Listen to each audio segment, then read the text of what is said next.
ప్రియమైన దేవుని ప్రజలారా, బైబిల్ గ్రంథం మానవుని ఆత్మను రక్షించడానికి అవతరింపబడినటువంటి గ్రంథం.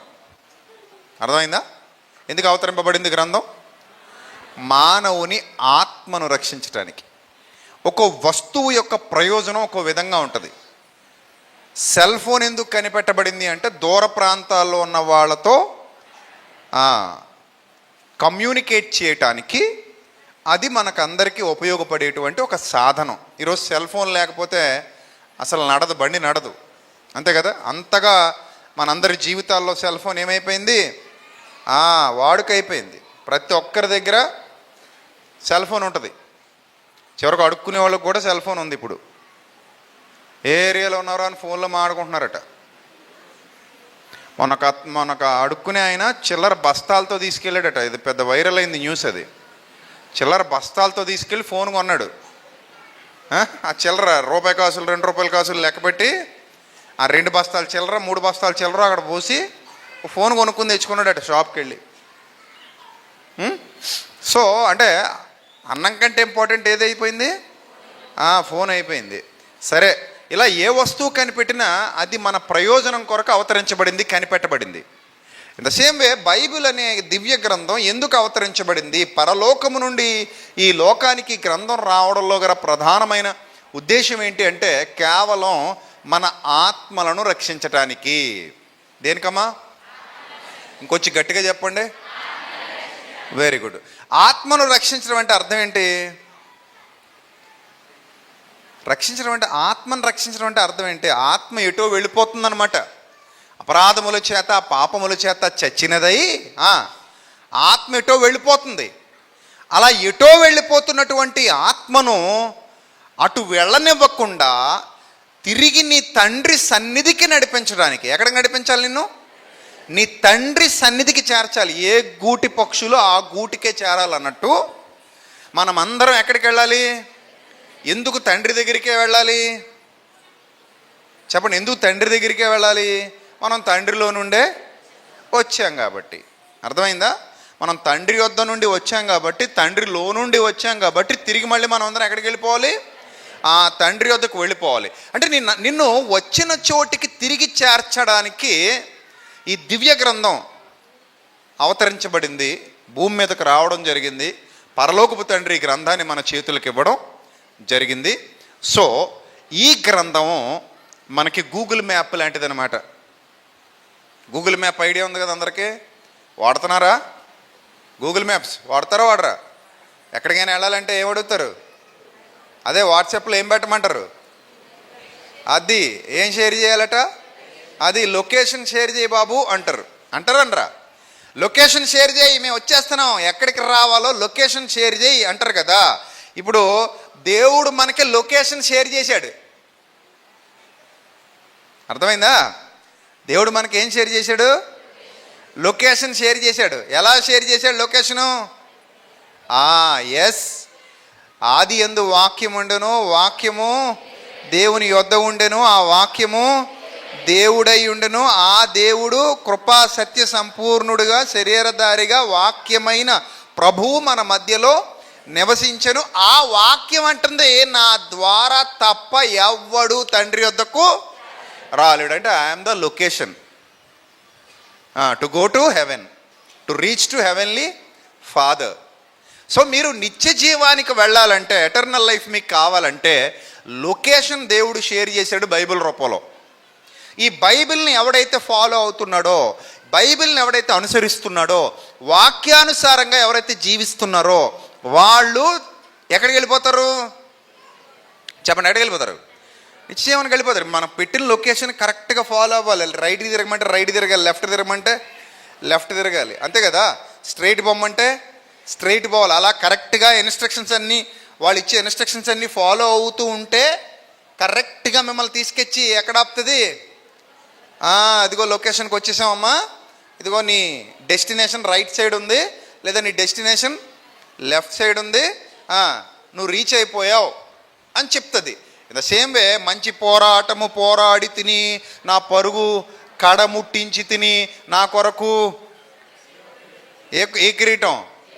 ఆ నీతి కిరీటం ఉంచబడి ఉన్నది, నా కొరకు జీవ కిరీటం ఉంచబడి ఉన్నదని భక్తులు చెప్తున్నారంటే, ఈ కిరీటాలన్నీ కూడా ప్రభువు మనకి ఇవ్వడానికి ఇచ్చినటువంటి షేర్ చేసినటువంటి దివ్య గ్రంథం బైబిల్ని కరెక్ట్గా ఫాలో అయితే మీరు నిత్య జీవానికి వెళ్ళిపోతారు. బైబిల్ని కరెక్ట్గా ఫాలో అయితే మీరు రూట్ తప్పరు. అందుకే నీ వాక్యము నా పాదములకు ఏంటడా, పాదాలకు దీపం అంటే అర్థం ఏంటి? దీపం ఎప్పుడు కావాలి? చీకట్లో. ఎందుకు? అదే వెలుగెందుకు? ఆ దారి చూపించడానికి, నడవడానికి. లేకపోతే గోతులు పడిపోతారు, అంతే కదా. లేకపోతే ఏదో తన్నుకుని పడిపోతారు, ఏదో ముళ్ళ మీద కాలేసేస్తారు, లేదా ఇంకా ఏదైనా చెడ్డదాని మీద కాలేసేస్తారు, పెంట మీద కాలేసేస్తారు, బురదలో పడిపోతే చచ్చిపోతారు, నదిలో పడిపోతే మునిగిపోతారు, నూతిలో పడిపోతే చచ్చిపోతారు కదా. సో ఇవన్నీ ఎక్కడా పడిపోకుండా కరెక్ట్గా వెళ్ళాలంటే నీ వాక్యం అనే దీపాన్ని చేత్తో పట్టుకొని నడక మొదలు పెట్టాలి. అలా నడుస్తూ పోతున్నప్పుడు ఈ దారి చూపిస్తుంది అనమాట. నాకు ఈ జీవవాక్యం నేను చేత్తో పట్టుకున్నాను కాబట్టి, నీ వాక్యము నా పాదములకు దీపము, నా త్రోవకు వెలుగునై ఉన్నది. ఇది నాకు దారి చూపిస్తూ ఉంది కాబట్టి ఈ వాక్యం అనే దీపాన్ని చేత్తో పట్టుకుని దారి చూసుకుంటూ వెళ్ళిపోతున్నాను అనమాట. అదే మనకు బైబిల్ గ్రంథం చెప్తోంది.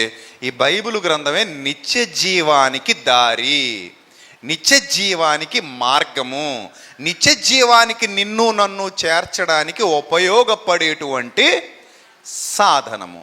అయితే ప్రియమైన దేవుని పిల్లలారా, ఈ మార్గం గుండా వెళ్ళాలి అంటే మనకి కళ్ళు తెరవబడి ఉండాలి. ఏమై ఉండాలి? ఈ కళ్ళు తెరవబడడం అనే కాన్సెప్ట్ ఏదైతే ఉందో చాలా విచిత్రమైన కాన్సెప్ట్. ఎందుకంటే ఇక్కడ అందరికీ కళ్ళు ఉన్నాయి. ఎవరైనా గుడ్డివారు ఉన్నారు ఇక్కడ అందరూ కళ్ళున్నోళ్ళే కదా. బాగా కనబడుతున్నాయి 2 కళ్ళు. సరే, కళ్ళు కనబడుతున్నాయి, అందరూ బాగా కనబడుతున్నాయి కదా. ఈ కళ్ళు కనబడితే సరిపోద్దమ్మా నిత్య జీవానికి వెళ్ళడానికి? చెప్పాలి, సరిపోదా? ఆ అమ్మాయి సరిపోద్ది అంటుంది, మరి ఏం చేద్దాం? సరిపోద్దని వాళ్ళు చేతులు ఎత్తండి. ఇప్పుడు నిత్య జీవానికి వెళ్ళడానికి లొకేషన్ షేర్ చేశాడు, మనకు అంతా అర్థమైపోయింది. లొకేషన్ షేర్ చేశాడు, మన దగ్గరకు వచ్చింది. ఇప్పుడు దీని ద్వారా మనం ఎక్కడికి వెళ్ళగలం? ఈ లొకేషన్ షేర్ చేశాడు కాబట్టి ఇది పట్టుకోవడం ద్వారా మనం ఎక్కడికి వెళ్ళగలం? నిత్య జీవానికి వెళ్ళగలం అని మనం పాయింట్ అర్థమైపోయింది మనకి. మీకు అర్థమయ్యే భాషలో విడమరిచి చెప్పా. సరే, ఇప్పుడు నేను ఇంకో అడుగుతున్న రెండో క్వశ్చన్, స్టెప్ 2 పాయింట్. స్టెప్ 1 అయిపోయింది, ఇప్పుడు స్టెప్ 2. స్టెప్ 2 ఏంటంటే, కళ్ళు 2 కళ్ళు పనిచేస్తున్నాయి కాబట్టి నిత్య జీవానికి మనం నడిచెళ్ళాలి కదా. మరి నీ వాక్యం నా పాదములకు దీపము, నా త్రోవకు వెలుగు. సరే, దీపం అయితే ఉంది, మరి నడవాలంటే ఏం కావాలి? చూపు కావాలి కదా. చూపు బాగోకపోతే నడవలేం కదా, కళ్ళు ఉండాలి కదా. రైట్, ఈ కళ్ళు సరిపోతాయా నిత్య జీవానికి వెళ్ళడానికి? సరిపోతాయి అన్నవాళ్ళు చేతులు ఎత్తండి. సరిపోవన్న వాళ్ళు చేతండి. గట్టిగానే ఉన్నారు బ్యాచ్. సరే, ఎందుకు సరిపోవు చెప్పండి. Yes, you are right. ఎందుకు సరిపోవంటే, ఈ లోకంలో మనం ఏదైనా చూడాలంటే ఈ కళ్ళు అవసరం. ఏమా, ఈ లోకంలో ఏ పని చేయాలన్నా, ఏదైనా చూడాలన్నా, ఎక్కడికైనా వెళ్ళాలన్నా, ఏదైనా తిరగాలన్నా, తినాలన్నా, వాట్ ఎవర్ ఇట్ మేబీ, మనం ఎటు పోవాలన్నా కానీ ఈ లోకానికి వరకు ఈ కళ్ళు అవసరం. ఈ లోకం వరకు ఈ కళ్ళు చాలా అవసరం. కానీ పరలోక యాత్రకు ఈ కళ్ళు మాత్రమే తెరవబడితే సరిపోదు. పరలోకపు యాత్రకి ఈ కళ్ళు మాత్రమే సరిపోదు. మరి ఏ కళ్ళు ఉన్నాయి అక్కడ? మనోనేత్రములు అన్నాడు బైబిల్లో. అన్నాడమ్మా? ఎక్కడన్నాడు? అంటున్నారు కదా, ఎక్కడన్నాడు చెప్పండి. ఎనీబడి ఆ రెఫరెన్స్ ఎక్కడుంది చెప్పండి. కొరింథీయులకు రాసిన 2వ పత్రిక 4వ అధ్యాయము 4వ వచనంలో వ్రాయబడిన మాట చదవండి. దేవుని స్వరూపి అయి ఉన్న క్రీస్తు మహిమను, దేవుని స్వరూపి అయి ఉన్న క్రీస్తు యొక్క మహిమను కనపరచు సువార్త ప్రకాశము. ఏ ప్రకాశం? సువార్త అనేది ఒక ప్రకాశం. అది ఆ ప్రకాశము వారికి ప్రకాశింపకుండు నిమిత్తము ఈ యుగ సంబంధమైన దేవత అవిశ్వాసులైన వారి మనోనేత్రాలకు గుడ్డితనము కలుగజేసెను. ఒకసారి అందరూ అండర్లైన్ చేసుకోండి. అర్థం కాకపోతే ఇంకోసారి చదవండి, మీకు అర్థమయ్యేలా చెప్పే ప్రయత్నం చేస్తాను. ఇక్కడ ఏమంటున్నాడంటే, దేవుని స్వరూపే ఉన్న యేసుక్రీస్తు యొక్క మహిమనే కనపరుస్తుందట. ఏంటది? సువార్త. సువార్త ప్రకాశం అంటే సువార్త నుండి ఉద్భవిస్తున్న వెలుగు అని అర్థం. ఇప్పుడు ఆ లైట్లోంచి ఏమొస్తుందమ్మా? వెలుగు వస్తుంది. ఇక్కడ చాలా లైట్లు ఉన్నాయి, ఆ లైట్లన్నిటిలో నుంచి ఏమొస్తుంది? వెలుగు వస్తుంది. సువార్తలో నుంచి కూడా వెలుగు వస్తుందట. సువార్త ప్రకాశం అంటే సువార్తలో నుంచి కూడా ఏమొస్తుందట? వెలుగు వస్తుందట. అంటే సువార్త కూడా like a light of the world. ప్రపంచానికి వెలుగునివ్వడానికి దేవుడు సువార్తని ఈ లోకానికి పంపించాడు. ఆ సువార్తను ప్రకటింపజేయమన్నాడు. ఆ సువార్త ప్రకటించి వారి పాదములు సుందరములు అన్నాడు. ఆ సువార్త ప్రకటింపకపోయిన ఎడల నాకు శ్రమ అన్నాడు. ఆ సువార్త ప్రకటించే వారికి ఎవరైతే సహకారులుగా ఉంటారో వారి పేర్లు జీవగ్రంథమందు వ్రాయబడి ఉన్నాయన్నాడు. అంతగా సువార్తను దేవుడు హెచ్చించాడు. Yes, gospel is like a light. ఏమండి, ఈ సువార్త అనేది ఒక దీపం లేదా ఒక బల్బ్, ఒక వెలుగు. అందులో నుంచి వెలుగు వస్తుందట. లైట్లో నుంచి వెలుగు వచ్చినట్టు ఈ సువార్తలో నుంచి వెలుగు వస్తుందట. ఈ సువార్త ప్రకాశము వారి కన్నులకు ప్రకాశింపకుండు నిమిత్తము ఈ యుగ సంబంధమైన ఓ దేవత ఉందట. ఆ దేవత ఏం చేసిందటంటే అవిశ్వాసులుగా ఉన్న వారి మనోనేత్రాలకు ఏం కలుగు చేసిందట? గుడ్డితనం కలుగు చేసిందట. ఒకసారి అందరూ జాగ్రత్తగా నా చూడండి. ఈ లైట్ తీక్షణంగా చూడగలుగుతున్నారా? లైట్ వంక మీరు ఇబ్బందిగా ఉన్నాయి కదా కళ్ళు. పోనీ ఈ లైట్ చూడగలుగుతున్నారా? చూడలేకపోతున్నారు కదా. ఇప్పుడు అందులోంచి ఎందుకు చూడలేకపోతున్నాం మనం? మన కన్ను తట్టుకోగలిగిన దానికంటే కూడా ఎక్కువ కాంతి లైట్లోంచి వస్తుంది కాబట్టి. చూడండి ఒకసారి లైట్ వైపు చూడండి. ఇటు ఉన్నోళ్ళు ఇటు చూడండి, ఇటు ఉన్నోళ్ళు ఇటు చూడండి. ఒకసారి చూడండి, పర్లేదు. చూసారా? అయిపోయిందా? ఒకసారి కళ్ళు మూసుకోండి. అందరు కళ్ళు మూసుకోవాలి. రైట్. నేను చెప్పాక తెరుద్దురు కానీ మిమ్మల్ని ఏం చేసేయలేండి. మీ మెళ్ళ బంగారాలు ఎవరు కొట్టేయడు. కళ్ళు మూసుకోమని చెప్పి మీ మెళ్ళ బంగారాలు చైన్లు పట్టిపోతాం అనుకుంటున్నారా? అదే లేదు. ఒకసారి కళ్ళు మూసుకోండి, అందరూ మూసుకోండి ఒకటేసారి, పైన ఉన్నోళ్ళు కూడా. రైట్. ఇప్పుడు మీకు ఏమైనా కనబడుతుందా? ఎలా ఉంది మరి మొత్తం అంతా? మరి ఇక్కడ లైట్లో కాంతి ఏమైనా తగ్గిందా ఏంటి? ఈ లైట్లో ఏమైనా కాంతి తగ్గిందా ఏంటి మీకు కనబడకపోవడానికి? మరి ఏమైంది? ప్రాబ్లం ఏంటి? లైట్కున్న పవర్ తగ్గల. ఈసారి తెరిచేయండి. లైట్కున్న పవర్ తగ్గల, లైట్లో కాంతి తగ్గల. ఏంటి ప్రాబ్లం అంటే మనం కళ్ళు మూసుకున్నాం కాబట్టి అట్నుంచి వచ్చే కాంతి మన కళ్ళలోనికి వెళ్ళట్లేదు. నిజానికి అందులో కాంతి ఉందా లేదా? నిజానికి అక్కడ వెలుగు ఉందా లేదా? ఉంది. కానీ ఆ వెలుగు మనలోనికి ఎందుకు వెళ్ళట్లేదంటే చెప్పండి, ఎందుకు వెళ్ళట్లేదు? మనం క్లోజ్ చేసేసాం. ఏం క్లోజ్ చేసేసాం? ఎస్, మన కన్నులు క్లోజ్ చేసేసాం. కాబట్టి మన కన్నులు క్లోజ్ అయిపోయాయి కాబట్టి, మనమే క్లోజ్ చేసాం కాబట్టి అంత శక్తివంతమైన వెలుగు అక్కడ ఉన్నా కూడా నాకు ఇప్పుడు ఏ ప్రాబ్లం లేదు. దాని ముందుకెళ్ళి నిలబడినా నాకు ఏ ప్రాబ్లం లేదు ఇప్పుడు. అంతే కదా. ఎంత దగ్గరికైనా వెళ్ళగలను ఇప్పుడు నేను అక్కడికి. ఎంత దగ్గరికైనా వెళ్ళగలను దీని దగ్గరికి. నాకేం అనిపించట్లా. కానీ ఇంకా దగ్గరికి వెళ్ళి తెరిచాను అనుకోండి, పోద్ది లోపలికి. చాలా పవర్ఫుల్గా వెళ్ళిపోద్ది లోపలికి కదా. కానీ నేను ఎంత దగ్గరికి వెళ్ళినా నాకేం అవ్వట్లేదంటే నేను ఎలా వెళ్తున్నాను అంత దగ్గరికి? ఇప్పుడు కళ్ళు మూసుకొని వెళ్తున్నాను. కళ్ళు మూసుకొని నేను దాని దగ్గరికి వెళ్ళిపోయి ఈ మాత్రం గ్యాప్లో నిలబడినా కూడా నాకేం అవ్వదు. నేను ఉండగలను అక్కడ, ఎంతసేపు అయినా ఉండగలను. కానీ ఒకసారి తెరిచానా ఆ శక్తి నాలోనికి వెళ్ళిపోద్ది కదా. ఆ లైటింగ్కి నేను తట్టుకోలేను, ఖచ్చితంగా నాలోనికి వెళ్ళిపోద్ది. ఇదే జరుగుతుంది ఈరోజు సమాజంలో. నాకు తెలిసి ఇక్కడ కూడా చాలామంది ఉండొచ్చు. సువార్త ప్రకాశం వారి కనులకు ప్రకాశింపకుండా, సువార్త వెలుగు వారి జీవితాలలోనికి వెళ్లకుండా, ఆ ప్రభావము వారి జీవితాలలోనికి వెళ్లకుండా అపవాది వారి మనోనేత్రాలకు గుడ్డితనము కలుగజేశాడు. నేను చెబుతున్నాను, మీరు నమ్మాలి. ఈరోజు క్రైస్తవ్యంలో చాలామంది వాక్యం దగ్గరకు వస్తారు, వెలుగు దగ్గరకు వస్తారు. ఎలా వస్తారు?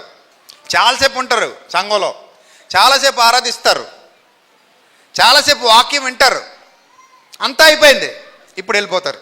ఏ ఉపయోగం చెప్పండి? ఏమైనా ఉపయోగం ఉందా? ఏ ఉపయోగం లేదు. ఎందుకు ఉపయోగం లేదంటే అక్కడికి వెళ్ళి నిలబడుతున్నారు, కానీ ఎలా నిలబడ్డారు? ఇలా నిలబడ్డారు. ఇలా నిలబడ్డప్పుడు నేను ఏ వెలుగు దగ్గరికి వెళ్ళినా నాకేం ప్రయోజనం లేదు. ఎందుకంటే ఆ వెలుగేది నాలోనికి రావట్లా. నాలోనికి రాకుండా ఒక అవిశ్వాసిగా నా మనోనేత్రాలకు గుడ్డితనం కలిగింది. ఇన్ ద సేమ్ వే ఈరోజు చాలామంది జీవితాల్లో వాక్యం పనిచేయట్లేదు. ప్రాబ్లం వాక్యందా? ప్రాబ్లం వాక్యందా? మరి ఎవరిది? దీని గురించి యేసుప్రభు వారు చక్కటి ఎగ్జాంపుల్ చెప్పారు, వండర్ఫుల్ ఎగ్జాంపుల్. ఒక బాస్కెట్తో విత్తనాలు తెచ్చారట. ఒక బాస్కెట్ నిండా ఏం తెచ్చారట? విత్తనాలు తెచ్చారట. చల్లుతున్నారట. 4 ప్లేసెస్లో పడ్డాయట. మీకు తెలిసి ఇదంతా బాగా తెలుసు, కొట్టిన పిండి మీకు. కాకపోతే కొట్టిన పిండే కానీ మట్టిలోకి వెళ్దా అంతే. బాస్కెట్తో తెచ్చారు, విత్తనాలు చల్లేశారు. కొన్ని ఎక్కడ పడ్డాయట?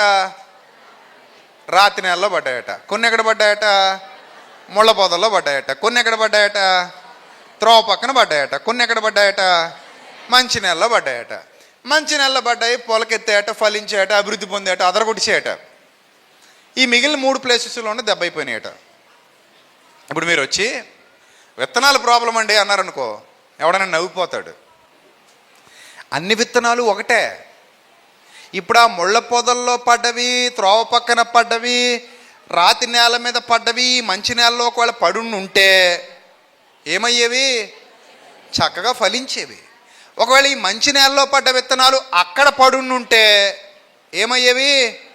ఫలించకుండా పోయేవి. అంటే విత్తనాలలో ఏ ప్రాబ్లం లేదు. ప్రాబ్లం ఎక్కడుంది చెప్పండి? ఎక్కడుంది?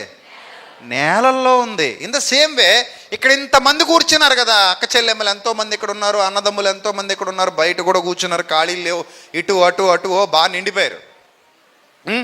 సంతోషం. వీళ్ళందరూ కూడా మనోనేత్రములు వెలిగింపబడిన వారేనా? వీళ్ళందరి జీవితాల్లో వాక్యం సరిగ్గా పనిచేస్తుందా? వీళ్ళందరూ వాక్యానుసారంగానే ఉన్నారా? వీళ్ళందరూ దేవుని యందు భయభక్తులు గలవారేనా?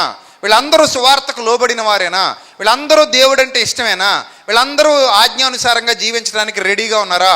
వీళ్ళందరూ మారు మనసు పొందారా? వీళ్ళందరూ రక్షణ భాగ్యాన్ని పొందారా? వీళ్ళందరూ ఒప్పుకోలు జీవితాన్ని కలిగి ఉన్నారా? ప్రభువా నన్ను క్షమించమని ప్రాధేయపడే గుంపులో వీళ్ళందరూ ఉన్నారా? వీళ్ళందరి జీవితాల్లో దేవుని రక్షణ కార్యం జరుగుతుందా? రేపొద్దున వీళ్ళు ఈ మ్యాప్ పట్టుకుని నిత్య జీవానికి వెళ్ళిపోవడానికి సిద్ధంగా ఉన్నారా?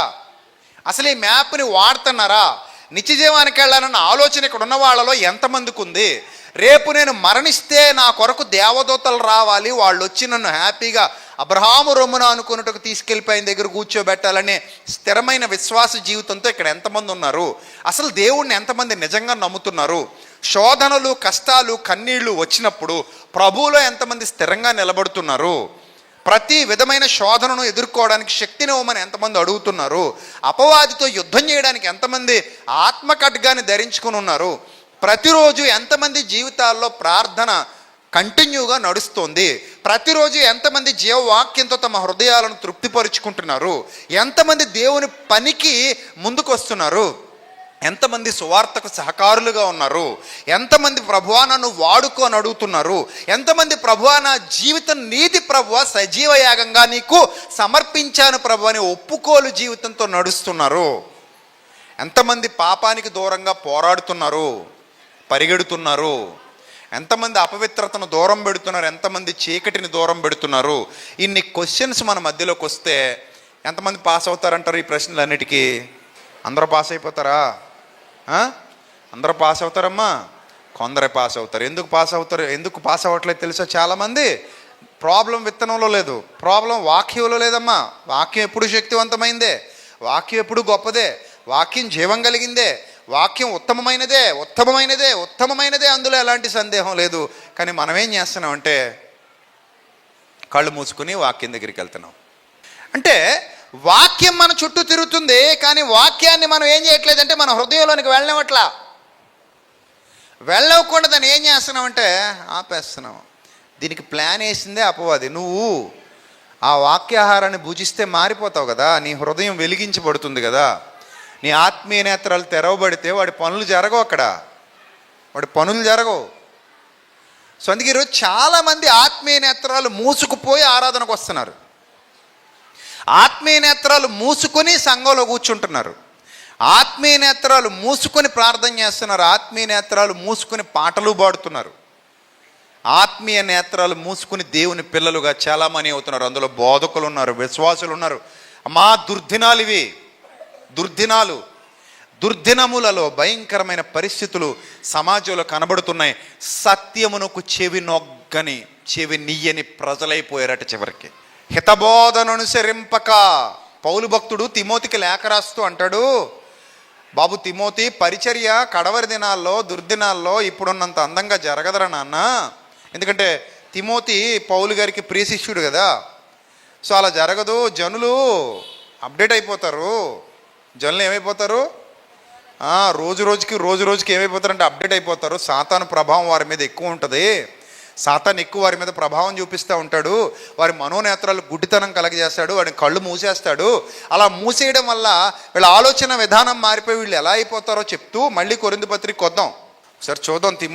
తిమోతికి పౌలు భక్తుడు హెచ్చరిక చేస్తూ ఎంత చక్కటి విషయాన్ని తిమోతికి చెప్తున్నాడో ఒకసారి చూడండి. తిమోతికి రాసిన 2వ పత్రికలో 4వ అధ్యాయంలో 3వ వచనంలో ప్రజలు ఎలా ఉండబోతున్నారో పరిశుద్ధాత్ముడు ముందుగా సూచించాడు ప్రవక్తకి. పౌలు అనే ప్రవక్తకి పరిశుద్ధాత్ముడు దీర్ఘదర్శి కదా. దీర్ఘదర్శులు అంటే భవిష్యత్తును దేవుని శక్తి వలన భవిష్యత్తును గ్రహించే వాళ్ళను దీర్ఘదర్శులు అంటారు. అలాంటి దీర్ఘదర్శి అపోస్తులుడైన పౌలు. ఈ దీర్ఘదర్శి ఏం చెప్తున్నాడు చూడండి. 4వ అధ్యాయం 3వ వచనం. ఎందుకనగా చెప్పండి, ఎందుకనగా జనులు హితబోధను సహింపక. జనులు ఏం సహింపకమ్మా? హితబోధను సహింపక దురద చెవులు గలవారై తమ స్వకీయ దురాశలకు అనుకూలమైన బోధకులను తమ కొరకు పోగు చేసుకుంటారట. చూడండి, కళ్ళు మూసుకుపోయాండి. కళ్ళు మూసుకుపోయినప్పుడు ఇంక సత్యవాక్యంతో పనుందా? లేదు. ఖండించి గద్దించి బుద్ధి చెప్పేది అవసరమా? లేదు. ఏం కావాలి ఇప్పుడు? వాక్యం కూడా ఏం కావాలి చెప్పండి? ఎలా కావాలి? మనకు అనుకూలంగా కావాలి. ఇప్పుడు ఎప్పుడైనా హాస్పిటల్కి వెళ్ళారా? డాక్టర్ గారితో తియ్యగుండే మందులు రాయండి బాబు అన్నారు. ఎప్పుడైనా తియ్యగుండాలి బాబు మందులు, చేదుగుంటే నేను మింగలేను, కొంచెం తియ్యగుండేవి ఏమైనా ట్యాబ్లెట్లు, తియ్యగుండే టానిక్లు రాయండి బాబు అన్నారా? అనలేదు కదా, రైట్. అలాగే ఎప్పుడైనా ఇంజక్షన్లు రాసేటప్పుడు ఇంజక్షన్లు వద్దు బాబు, ఇంజక్షన్లు వద్దు అంటే కుదరదమ్మా, ఇంజక్షన్లు అయితే పని అవదమ్మా అన్నాడు అనుకో. పని అవ్వకపోయినా సరే ఇంజక్షన్ మాత్రం వద్దంతే అన్నారా? పోతావమ్మా మరి నీ ఇష్టం అంటే ఏమంటారు ఇప్పుడు? బాబోయ్ పొడిచేయండి బాబు, ఎన్ని పొడుస్తారో పొడిచేయండి, పోవడం అన్న మాట ఎత్తకండి. ఈసారి ఆ మాట అన్నారంటే మీరు ఇంజక్షన్ మామూలు ఇంజక్షన్ కాదు, మామూలు పెద్ద దప్పలంతో పొడి చేసినా పొడిపించేసుకుంటాం. ధాన్యం బస్తాలు కుట్టే దప్పలం ఉంటుంది కదా, దాంతో పొడిచినా పొడిపించుకుంటాం. కానీ బాబు పోవడం అన్న మాట మాత్రం అనకండి బాబు అంటారు. సో అంటే ఏంటంటే డాక్టర్ దగ్గరికి వెళ్ళినప్పుడు మనకు అనుకూలంగా ఉండాలి మందులని అడగం. ఎందుకంటే డాక్టర్కి తెలుసు మనకి ఏ మందు అవసరమో. చేదుగా ఉన్నా మనం ఏం చేయాలి? మింగాలి. నొప్పిగా ఉన్న ఇంజక్షన్ ఏం చేయాలి? చేయించుకోవాలి. కానీ మీ పాస్టర్ గారు వారం మిమ్మల్ని ఖండించి గద్దించి మీ తప్పులు ఎత్తి చూపిస్తూ, మీ భక్తిహీనతను ఎత్తి చూపిస్తూ, మీ అపరాధాలను ఎత్తి చూపిస్తూ, మిమ్మల్ని సంస్కరిస్తూ సరిచేస్తూ ఇలా ఉండాలి ఇలా ఉండకూడదని గట్టిగా ఖండించి గద్దించి బుద్ధి చెప్తూ వాక్యం చెప్తున్నాడు అనుకోండి, ఏం చేస్తారు చెప్పండి? మీ పాస్టర్ గారిని ఏడే అన్నారు వాళ్ళు చెప్పండి, మార్చేస్తారా? అంటే అంత బరి తెగించిపోయారా? మార్చేసేస్తామంటే అంత బరి తెగించిపోయారా? ఆయన ఏదో కొంచెం పాపం అమాయకుల్లో ఉన్నాడు. ఆయన నాగలటోడు అయితే కొరడా తీసుకొచ్చి రెండరా మార్చండి చూద్దామంటాడు. పౌలు గారు ఏమన్నాడు తెలుసా? సంఘంతో మాట్లాడుతూ సాత్వికమైన మనస్సుతో రావాలనా? దేంతో రావాలను? బెత్తముతో రావాలనా అన్నాడు. బా, అలాంటి సేవకులు కావాలండి. ఈరోజు సంఘానికి ఎలాంటి వారు కావాలంటే సాత్వికమైన మనస్సుతో రావాలా, బెత్తం పట్టు రావాలా? నువ్వు బెత్తం పట్టుకు వస్తావా? మేము ఉంటామేటి ఇక్కడ? మాకేమన్నా సంఘాలు కరువు అనుకున్నా తెచ్చుకో, ఆ బెత్తం నువ్వే ఉంటారు. ఇంకా మేము ఉండం.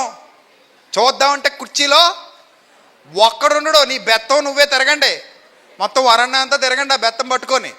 ఆ కుర్చీల్ని బల్లల్ని కొట్టుకుంటూ తిరుగు. బెత్తం పట్టుకొస్తాడు, బెత్తం ఆహా అనే దుస్థితి కదా మంది. ఈ విషయాన్ని మనం ఇప్పుడు చెప్పుకుంటున్నాం. పౌలు భక్తుడు ఎప్పుడో చెప్పేశాడు తిమోతికి. ఏమని చెప్పాడు తిమోతికి?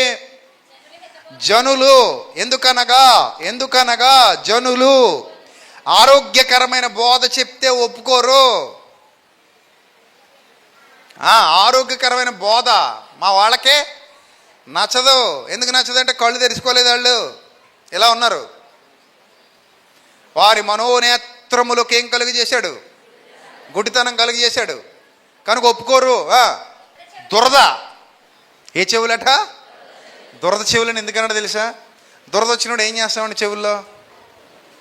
ఏం చేస్తాం చెప్పండి? పెడతామా? నెక్స్ట్ ఏం చేస్తాం చెప్పండి? అంతేనా? ఒకసారి రెండు చెవుల్లో అలా అనండి. అనండి, పర్లేదు, తప్పలేదు. రెండు చెవులు వేలు పెట్టండి. అందరూ పెట్టాలి. రెండు చెవులు అందరూ వేలు పెట్టాలి. ఇలా అనండి. How are you all?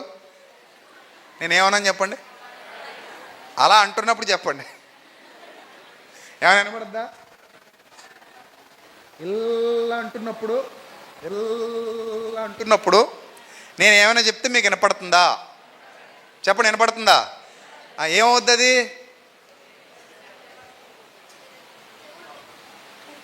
ఏమైనా చెప్పుకోవచ్చు. ఇంకా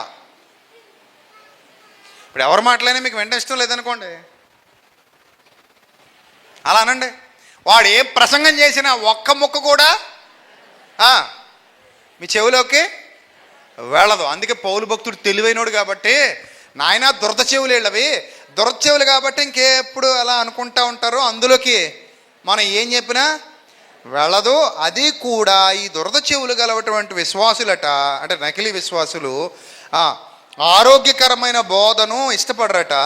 తమ స్వకీయ దురాశలకు అనుకూలమైన బోధకులను తమ కొరకు పోగేసుకుంటారట దుర్దినాల్లో. అంటే మనకి సూటబుల్లా కాదా అని చూసుకుంటారనమాట. మనకు సూటబుల్లే అంటే ఓకే కంటిన్యూ అంటారట.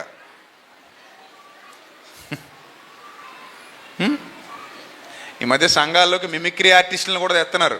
సువార్త పవన్ కళ్యాణ్ గారు చెప్తే ఎలాగుంటుంది, సువార్త నాగార్జున గారు చెప్తే ఎలాగుంటుంది అని మిమిక్రీ ఆర్టిస్టులు వచ్చి వాళ్ళను ఇమిటేట్ చేస్తూ సువార్త చెప్పడం అట. అంటే రోజుకి మన వాళ్ళకి కొత్త పోకడలు కావాల్సి వస్తున్నాయి. ఆ మాత్రానికి మిమిక్రీ ఎందుకు? డైరెక్ట్ నాగార్జున గారిని తెచ్చేస్తే అయిపోద్ది కదా. ఓ 10 కోట్లు ఎంత ఇస్తే వస్తాడు ఆయన, ఏదో ఆయనకు తోచింది చెప్పి వెళ్తాడు. ఇంకా ఆయనతోనే చెప్పించుకోవచ్చు కదా. నాగార్జున గారు 10 కోట్లు ఇస్తామండే, దయచేసి మా సంఘానికి రండి, వచ్చి బైబిల్లో ఏదోటి చెప్పండి అండి, నాకు బైబిల్ తెలియదురా నాయన అంటాడు ఆయన. మీకు తెలియపోయినా పర్లేదండి బాబు, మీరు ఏదోటి చెప్పేయండి, మీ ఇష్టం.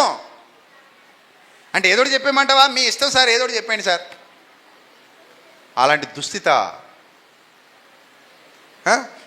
సో ఈ మనోనేత్రాలు ఎప్పుడైతే తెరవబడలేదో విశ్వాసి మోసపోతాడు.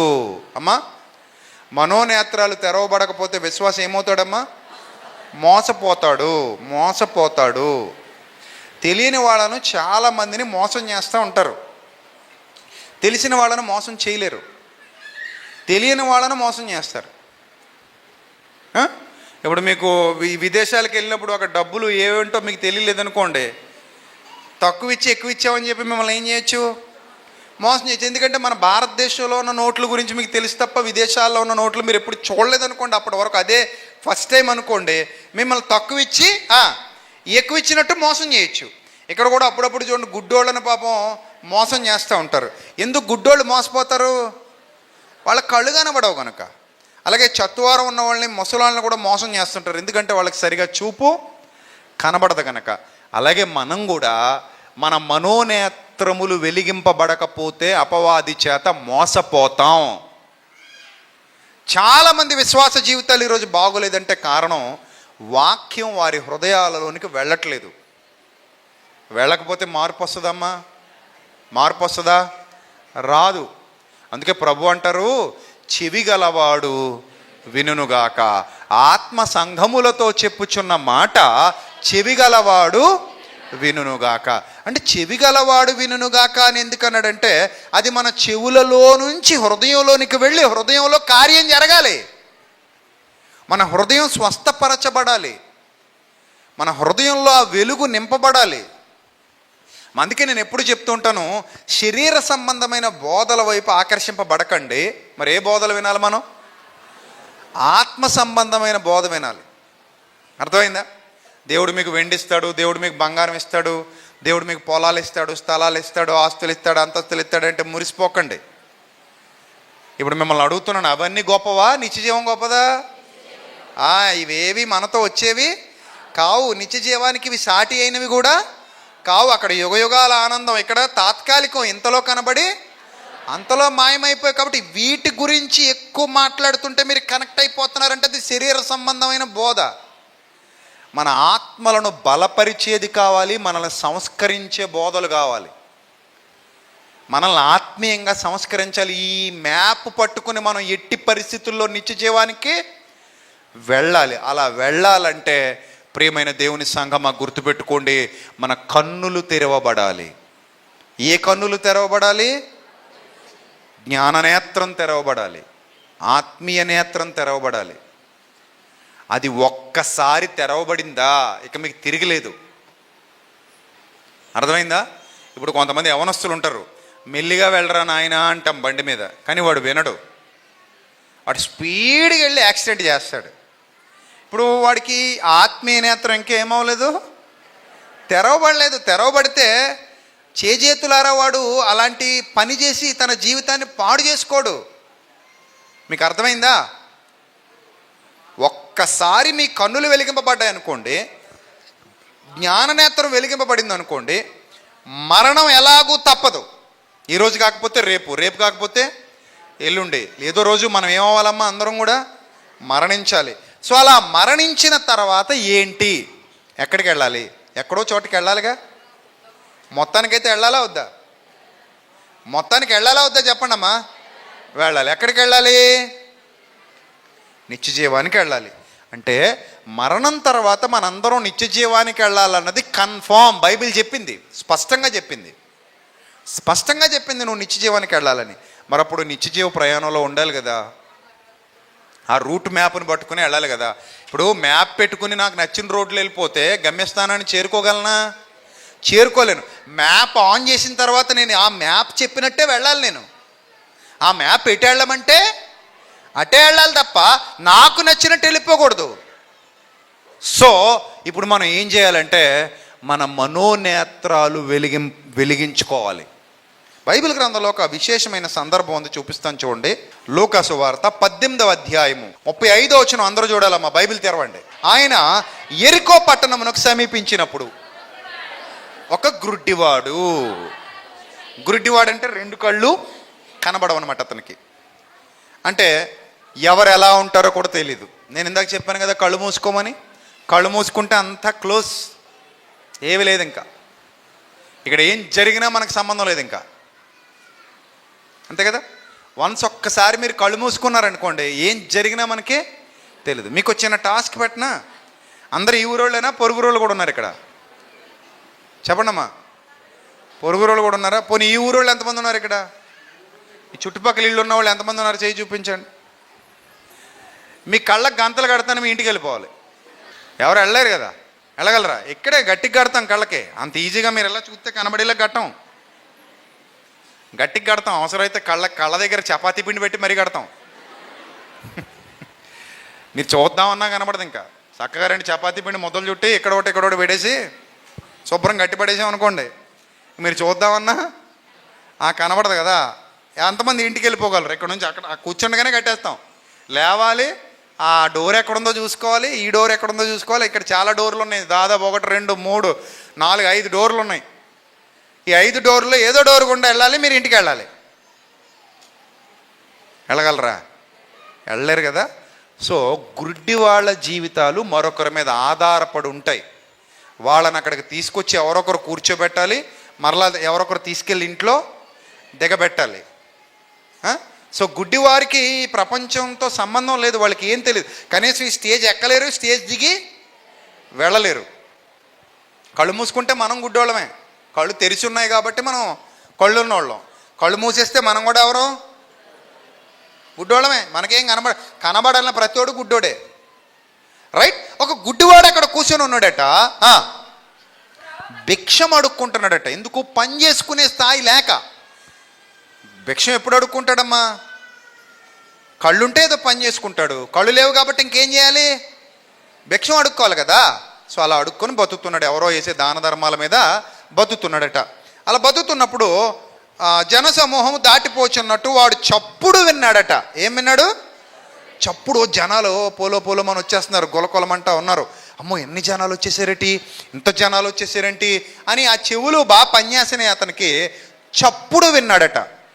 చప్పుడు విని ఇది ఏమని ఎవరినో ఒకరిని అడిగాడు. బాబు బాబు బాబు బాబు బాబు ఏంటమ్మా బాబు, ఈ జనాలు ఏంటమ్మా, ఈ గోల ఏంటమ్మా, ఏంటి హడావుడు ఏంటమ్మా, ఏం జరుగుతుందమ్మా నా చుట్టూ అని అడిగాడట. ఇది ఏమని అడగగా వారు అన్నారట, నజరేయుడైన యేసు ఈ మార్గమున వెళ్ళుచున్నాడని వానితో చెప్పిరి. ఒక్కసారిగా షాక్ అయిపోయాడు. ఏంటి నజరేయుడైన యేసా? ఆయన గురించి ఎంతోమంది చెప్పుకుంటుంటే విన్నాను, చూడలా. పాయింట్ మీరు అర్థం చేసుకోవాలి. చూచి నమ్ముట కంటే, చెప్పాలి, చూడక నమ్మిన వారు ధన్యులు. తోమా నీవు నన్ను చూచి నమ్మితివి. చూచి నమ్మిన వారి కంటే చూడక నమ్మిన వారే ధన్యులు. ఇప్పుడు ఈ గుడ్డివాడు చూశాడా? మరి నజరేయుడని యేసు అనగానే లోపల బలు వెలిగేసింది. నజరేయుడని యేసు అనగానే బలు వెలిగేసింది. ఎలా వెలిగేసింది? జస్ట్ విన్నాడు. గుడ్డివాడైనా చెవులు రెండు పనిచేస్తున్నాయి. అందరూ మాట్లాడుకుంటున్నారు. ఆ గుడ్డోడు చుట్టూ ఉన్నవాళ్ళు మాట్లాడుకుంటుండగా ఎన్నోసార్లు యేసుక్రీస్తు కోసం విన్నాడు, ఎన్నోసార్లు యేసుక్రీస్తుని గురించి తెలుసుకున్నాడు, ఎన్నోసార్లు యేసుక్రీస్తు ప్రత్యక్షతల గురించి చుట్టూ ఉన్నవాళ్ళు మాట్లాడుతుంటే అర్థం చేసుకున్నాడు. ఓ యేసుక్రీస్తు ఇంత గొప్పవాడా, యేసుక్రీస్తు ఇంత శక్తిమంతుడా, ఆయన ఇంత పవర్ఫుల్, శక్తి కలిగిన వాడా, ఔన్నత్యం కలిగిన వాడా, దైవకుమారుడా, మెస్సియా అన్న విషయాన్ని గ్రహించాడు. ఆయనకు అసాధ్యమైనది ఏదీ లేదన్న సత్యాన్ని తెలుసుకున్నాడు. అది తెలుసుకోగానే వెంటనే ఏం చేశాడు చూడండి. అప్పుడు వాడు, యేసు దావీదు కుమారుడా నన్ను కరుణించమని కేకలేయడం మొదలు. ఎందుకు కేకలేయాలంటే ఆ జనసమూహంలో మాట్లాడితే వినబడదు. ఏమా? ఆ జనసమూహంలో ఏం చేస్తే వినబడదు? మాట్లాడితే వినబడదు. మరి ఏం చేయాలి? కేకలేసి పిలవాలి. ఈయన స్వరం యేసుక్రీస్తును తాకాలి. ఈయన స్వరం యేసుక్రీస్తును తాకాలి. నీ స్వరం ఎప్పుడైనా యేసుక్రీస్తును తాకిందా?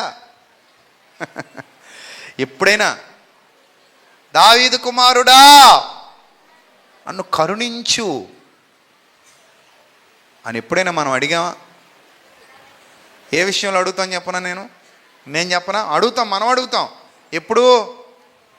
దావీదు కుమారుడా నా డబ్బులు తీసుకుంది కుమారుడా, 2 లక్షలు తీసుకుంది కుమారుడా, ఇవ్వట్లేదు కుమారుడా, అసలు వడ్డీ వచ్చేలాగా ఇప్పించు కుమారుడా అంటాం మనం.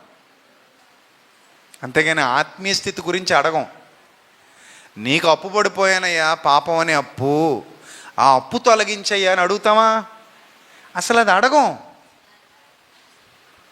అయ్యా పాపం అనే అప్పు పెరిగిపోయింది, ఆ అప్పుకి వడ్డీ కాదు కదా, అసలు కాదు కదా, నా జీవితం ఇచ్చినా సరిపోదు, నీవు తప్ప ఆ భారము నుండి నన్ను విడిపించగలవారు ఎవ్వరునూ లేరు, ప్రభువా నన్ను కరుణించు, కనికరించని ఏనాడు ఒక విశ్వాసి నోట రాలేదంటే అతను సరైన దారిలో లేడని అర్థం.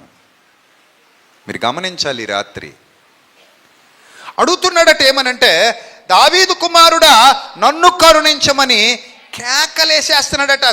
యేసుక్రీస్తును పట్టుకోవాలన్న తృష్ణ ఒక గుడ్డివాడిలో ఉంది. యేసుక్రీస్తును సంపాదించుకోవాలనే తృష్ణ, యేసుక్రీస్తుకు చేరువ కావాలనే తృష్ణ, కళ్ళ ముందు ఏం కనబడట్లా. యేసు ప్రభు ఇటున్నాడో తెలీదు, ఇటున్నాడో తెలీదు, ఇటున్నాడో తెలీదు, అటున్నాడో తెలీదు, ఎటుపోతున్నాడో తెలీదు. కానీ నేను గట్టిగా కేకలు వేసినప్పుడు ఆయన ఎటున్నా ఈ 360 డిగ్రీ కోణంలో నా స్వరం ఆయనకైతే చేరాలి, వినబడాలి. నా స్వరం ఆయనకు వినబడాలి. ఆయన నా దగ్గరకు రావాలి. నేను ఆయన్ని సంపాదించుకోవాలి. ఆయన ద్వారా నేను మేలు పొందుకోవాలి. అరుస్తున్నాడు, కేకలేస్తుంటే పక్కన వాళ్ళు ఏమంటున్నారట చూడండి. ఊరుకో నోరు మొయ్, అరవకో నోరు మొయ్, ఊరుకో అని ముందర నడుచుచుండిన వారు వారిని గద్దించిరి. అర్థమైందా? ఇక్కడ ఎంత ఆత్మీయ సత్యం ఉందంటే, నువ్వు మనోనేత్రాలు వెలిగించుకుందాం అనుకున్నప్పుడు సాతాను ఏదో రూపంలో నేను గద్దిస్తుంటాడు. ఊరుకో చేసావులే మాయదారి భక్తి, ఊరుకో చదివావులే బైబిల్, ఊరుకో వెళ్ళావులే దేవుని సన్నిధికి, ఊరుకో అంటాడు. ఇప్పుడు అవసరమా ఇది? ఈరోజు వెళ్ళాలా? ఎన్నిసార్లు వినలేదు మనం. ఇప్పుడు వాక్యం అవసరమా నీకు? ఊరుకో. లోకం కంటే గొప్పదా వాక్యం? ఏముంది వాక్యంలో? ఊరుకో. ఎవడు చూసి వచ్చాడు పరలోకం ఉందో లేదో? నువ్వు చూసావా? ఊరుకో. అవకాశం ఉన్నప్పుడే ఎంజాయ్ చేయి, అరవకో, ఊరుకో. ఇప్పుడు వాళ్ళ మాట విని ఊరుకున్నాడు అనుకోండి, చెప్పండి, మీరు చెప్పండి, ఇప్పుడు చెప్పండమ్మా. వాళ్ళ మాట విని ఊరుకున్నాడండి. ఊరుకో అన్నారు కదా, సరే ఊరుకున్నాడు అనుకుందాం. ఇంకేంటమ్మా తర్వాత నెక్స్ట్ ఏంటి చెప్పండి? జీవితాంతం ఎలా ఉండాలి? గుడ్డోడుగానే ఉండాలి. అర్థమైందా? మనోనేత్రాలు వెలిగించుకొనుట కొరకు కేకలు వేయాల్సిన సమయం ఇది. గుర్తుపెట్టుకో ప్రియ దేవుని జనాంగమా, దేవుని నామానికి మహిమ కలుగునుగాక. నీ మనోనేత్రాలు వెలిగించుకోవటానికి కేకలు వేయాలి. ఆ కేకలు నోట్లోంచి రాకూడదు, హృదయాంతరాలలో నుండి రావాలి. ప్రభువా నా మనోనేత్రాలు వెలిగించు, ప్రభువా నా కన్నులు తెరువు. దావీదంటాడు, నీ ధర్మశాస్త్రములోని ఆశ్చర్యకరమైన సంగతులను గ్రహించినట్లు ప్రభువా నా కన్నులు తెరువుము అని బ్రతిమలాడాడే దావీదు. అలా నువ్వు మోకాళ్ళ మీద బడి బ్రతిమలాడిన సందర్భాలు ఎప్పుడైనా మన బ్రతుకులో ఉన్నాయా? ప్రభువా నా కన్నులు తెరువు. చాలామంది అంటారు, ఆత్మీయ ఇంకా బలంగా ఉండాలని ప్రార్థన చేయండి అనయ్య, నేను ఆత్మీయంగా ఇంకా ఎత్తికెదిగిపోవాలని ప్రార్థన చేయండి అనయ్య. నేను చేయాలా? నువ్వు చేయవా? నేను చేయాలా నీకోసం? నువ్వు చెయ్యు. సరే నీ అన్నం కూడా నేను తినేస్తాను, నాకు పెట్టేయి. నువ్వు ఆత్మీయంగా బలంగా ఉండవుడు. నీ అన్నం నువ్వు తినాలా, నేను తినాలా? చెప్పమ్మా. నీ అన్నం నువ్వు తింటే బాగుంటుందా, నేను తింటే బాగుంటుందా? నీకు బలం వస్తుందా? ఎవరు తింటే బలం వస్తుంది? నువ్వు ఆత్మీయంగా బలంగా ఉండాలని నేను ప్రార్థన చేస్తే నీకు బలం వచ్చేద్దటి. మరి ఏం చేయాలి? నువ్వు ఉండాలి. నువ్వు ఉండడానికి ప్రయత్నించాలి. దానికి ప్రార్థన కాదు దానికి ముఖ్యం. ముందు నువ్వు రెడీ చేసుకో, లోపల సిద్ధపడు, అడుగేయి. ఊరుకోమంటాడు అపో, అది ఊరుకో, మారొద్దు, ఊరుకో. బాప్తిసం తీసుకుంటావా? వద్దు, ఊరుకో అంటాడు. ఇప్పుడు బాప్తిసం ఎందుకు? ఊరుకో, ఇంకా చాలా టైం ఉంది, ఊరుకో అంటాడు. మనం ఏం చేస్తాం? సరే మా అమ్మ వద్దందలే, ఊరుకుందాం, మా నాన్న వద్దన్నాడు, ఊరుకుందాం అంటే నీకు మారు మనసు వచ్చినా కూడా సాతాను నిన్నేం చేస్తున్నాడు తెలుసా? ఊరుకో, వద్దులే, ఊరుకో. నువ్వు దేవుని కోసం బ్రతుకుతావా? ఊరుకో. నువ్వు సువార్త పనికి వెళ్తావా? ఊరుకో. నువ్వు సువార్తకి సహకరిస్తావా? ఊరుకో. ఎన్ని విషయాల్లో నిన్ను ఊరుకోబెట్టేస్తున్నాడో పొగేసి, అవసరమైతే పడుకోబెట్టేస్తాడు వాడు.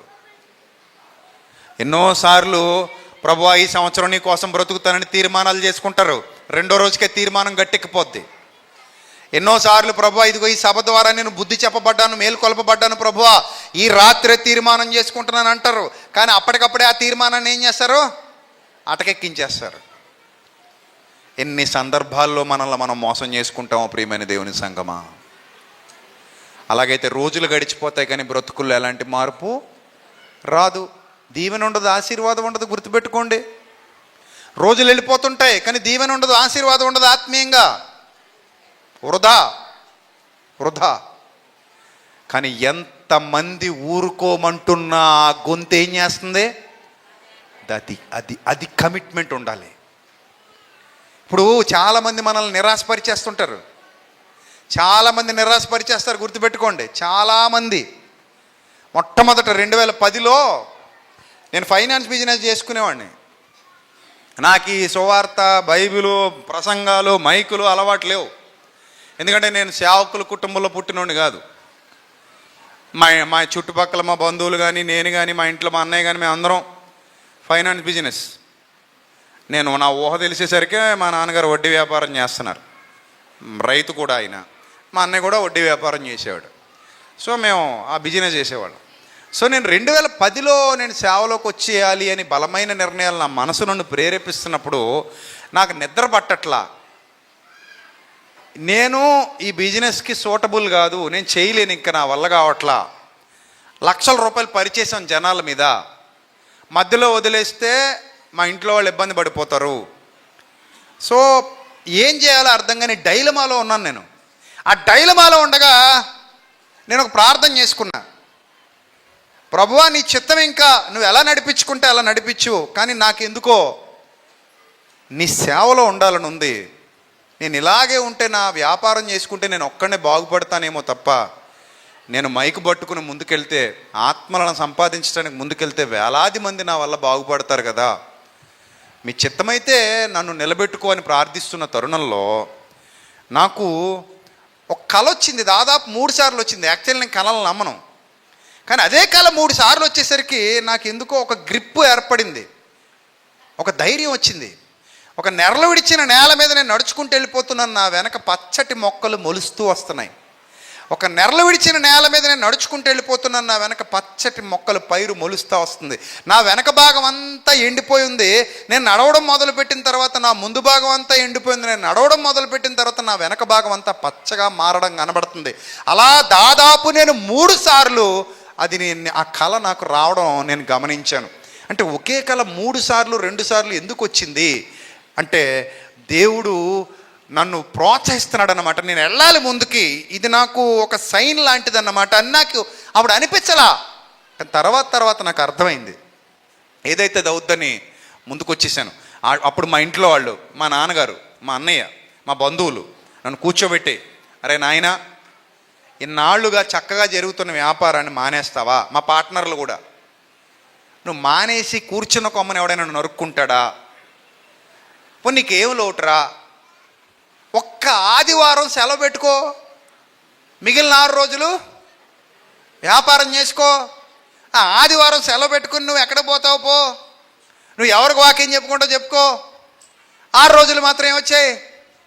బిజినెస్కి వచ్చాయి. ఇది నాకు వచ్చిన ప్రపోజల్ అప్పట్లో. కానీ నా మైండ్ ఒప్పుకోవట్లా, మనం చేయలేము, ఇది మన వల్ల కాదు. ఇది ఏదైతే దౌద్దని కూర్చున్న కొమ్మని నరికేశాను, ఒక కొమ్మని నేను నరికాను, దేవుడు నన్ను ఒక పెద్ద వనంలో నిలబెట్టాడు తీసుకెళ్ళి. అంత గొప్ప ధన్యత దేవుడు నాకు అనుగ్రహించాడు. దేవుని నామానికి మహిమ కలుగును గాక. నేను నరికింది ఒక చిన్న కొమ్మనే అనుకోండి, కానీ పెద్ద మహావృక్షం మీద నన్ను కూర్చోబెట్టాడు తీసుకెళ్ళి. సో ఆ రోజు నేను ఊరుకో అని మా ఇంట్లో వాళ్ళు అంటున్నప్పుడు ఊరుకుని ఉండుంటే, ఈరోజు ఈ ఆచంట లోదరణ సంఘంలో వాక్యం చెప్పే ఒక సేవకుడిగా నేను మీ మధ్యలో నిలబడి ఉండకపోయేవాణ్ణి. ఇది సత్యం. ఈరోజు నేను మీ మధ్యలో నిలబడి మాట్లాడుతున్నాను.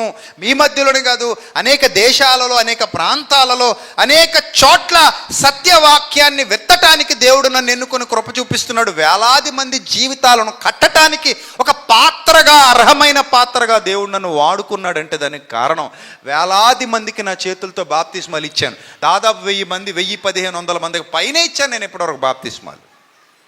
సో ఇంతమందికి బాప్తిస్మం ఇవ్వడానికి దేవుడు నా హస్తాల్ని బలపరిచాడు అంటే, ఆ రోజు నన్ను ఊరుకో అన్నప్పుడు నేను ఊరుకోలా. ఎందుకంటే నా హృదయంలో మండిన మంట నన్ను ఊరుకోనివ్వలా. నీకు అదే చెప్తున్నా, నువ్వు బతకాలనుకుంటావు దేవుని కొరకు, కానీ ఎవడో ఒక నీళ్ళు జల్లేస్తుంటాడు. నువ్వు ప్రార్థించాలనుకుంటావు, నీళ్ళు జల్లేస్తుంటాడు. నువ్వు పాడాలనుకుంటావు, నీళ్ళు జల్లేస్తుంటాడు. నువ్వు చదవాలనుకుంటావు, నీళ్ళు జల్లేస్తుంటాడు. నువ్వు ఏదో గొప్ప కార్యం ప్రభు కొరకు చేయాలనుకుంటావు, ఎవడో నీళ్ళు జల్లేస్తుంటాడు. నువ్వు ఇవ్వాలనుకుంటావు, దాని మీద కూడా ఏం చేస్తాడు? నీళ్ళు జల్లేస్తుంటాడు. అననీ సప్పిరాల మీద చల్లేలా నీళ్ళు చల్లేసాడా లేదా? చల్లే. వాళ్ళు ఇవ్వాలనుకున్న దానికి కూడా ఏం చేశాడు? చల్లేశాడు. అలా చల్లేస్తుంటాడు. దైవ కార్యం జరగకుండా అడ్డుకోవడమే అపవాది పని. అందుకే వీళ్ళతో అంటున్నాడు, ఊరుకో ఊరుకో అరవకు, ఊరుకో ఊరుకో అంటుంటే అతనేం చేస్తున్నాడట, ఓరకుండమని ముందర నడుచుచుండవారు వాడిని గద్దించిరి. ప్రేమగా చెప్పారా గద్దించారా? బాగా గద్దించారట. అంటే బాగా తిట్టారనమాట, బాగా అరిచారనమాట.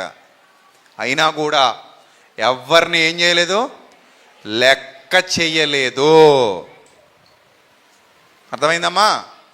ఇది నా మేలు కొరకు నేను తీసుకున్న నిర్ణయం. నువ్వు చెప్పే మాటలు వింటే నా బతుకేమైపోద్ది, అన్యాయం అయిపోద్ది.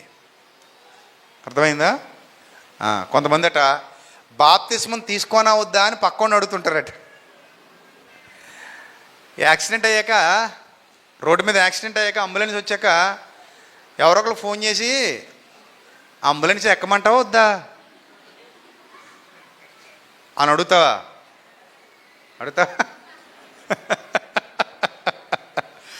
అడుగుతావా? అడగవు కదా. ఎందుకు అడగవు? అక్కడ పక్కోడి నిర్ణయాలతో పని లేదు, అంత టైం కూడా లేదు. ఏం చేయాలి ఇప్పుడు? చచ్చినట్టు ఎక్కియాలి. బాబు తొందరగా తొందరగా తొందరగా బాబు, సైరన్ గట్టిగా మోగించు, ఎవడు అడ్డు రాకుండా తొందరగా తీసుకెళ్ళిపోయిన హాస్పిటల్లో పడే బాబు. రక్షణ అంతకంటే ఇంపార్టెంట్. ఎవరిని అడగక్కర్లా. నువ్వు మారు మనసు పొందితే అర్ధరాత్రి కూడా నువ్వు బాప్తిస్మం తీసుకోవచ్చు. జైలు అధికారికి ఎప్పుడు ఇచ్చారండి బాప్తిస్మం? ఎప్పుడండి? రాత్రిపూటనే ముహూర్తాలను చూశాడా? మంగళవారం మధ్యాహ్నం 3:45 సుముహూర్తమందు నీకు బాప్తిస్మం ఇచ్చేదను అన్నాడా? మరి ఏమన్నాడు? అర్ధరాత్రి అయినా అపరాత్రి అయినా బాబయ్య పోదాం పదా, ఇదిగో నీళ్లు నాకు బాప్తిస్మం ఇచ్చేటకు ఆటంకం ఏమంటాడు. అలాగనమాట ఒక చోట.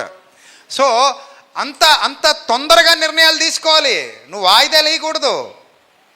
నువ్వు మంచి పని చేసేటప్పుడు మళ్ళీ ఎవరినో అడగడం ఏంటి, మంచి పని చేయడానికి మళ్ళీ ఎవరినో వాయిదాలు అడగడం ఏంటండి. చాలామంది క్రైస్తవులు చూడండి, డిసెంబర్ 31కి వచ్చేసరికి సెట్ అయిపోదాం అనుకుంటారు. అప్పుడేమన్నా ముహూర్తమా? తాగుబోతోళ్ళ దగ్గర ఉంటుందా సైకాలజీ?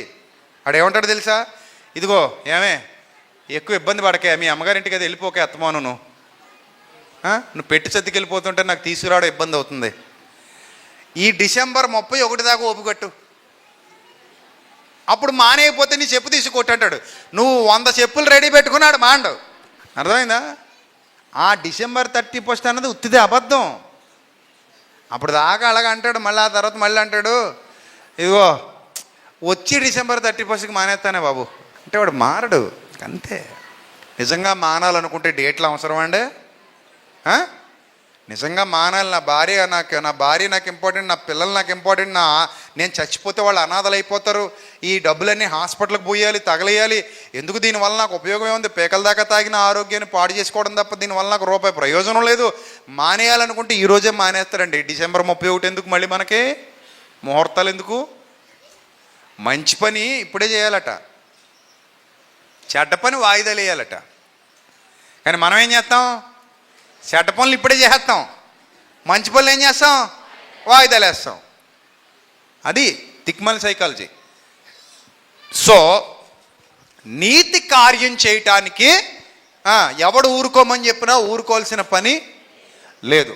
సో అంతమంది ఊరుకోమన్నా కూడా ఎవరి మాట వినకుండా మరీ ఎక్కువగా సౌండ్ పెంచాడట. అరే మీరు గద్దిస్తే గద్దించుకోండి, కొడితే కొట్టుకోండి, తిడితే తిట్టుకోండి, నేను నా రక్షణను పోగొట్టుకోలేను, పోతే మళ్ళీ నా రక్షణ నా దగ్గరికి రాదు. అసలే గుడ్డోడిని, ఆయన దగ్గరికి నేను వెళ్ళాలంటే వెళ్ళలేను. వచ్చిన అవకాశాన్ని పోగొట్టుకునేంత మూర్ఖుణ్ణైతే నేను కాను. ఒక గుడ్డోడుకున్న జ్ఞానం కూడా ఈ రోజున తెలివైనోడిని అనుకుంటున్న క్రైస్తవుడికి లేకపోతే, లేదా ఒక విశ్వాసికి లేకపోతే, ఒక సువార్త విన్నవాడికి లేకపోతే ఏమనుకోవాలి చెప్పండి ప్రియమైన దేవుని సంగమా? చెప్పండి. వచ్చిన అవకాశాన్ని పోగొట్టుకునేంత మూర్ఖుణ్ణైతే నేను కాను అని ఇంకా సౌండ్ ఏం చేశాడు? పెంచుతున్నాడు. మీరు పెంచకండి. సౌండ్ ఏం చేశాడట? ఇంకా పెంచేస్తున్నాడు. ఇంకా మరీ ఎక్కువగా ఏం చేశాడట? కేకలు వేసెను. దావీదు కుమారుడా నన్ను కరుణించమని కేకలు వేసాను, మరీ ఎక్కువగా కేకలు వేసాను. అంతటా సౌండ్ ఎక్కడి దాకా వెళ్ళిపోయింది? అది సౌండ్ యేసుప్రభు చెవుల్లోకి వెళ్ళిపోవాలి.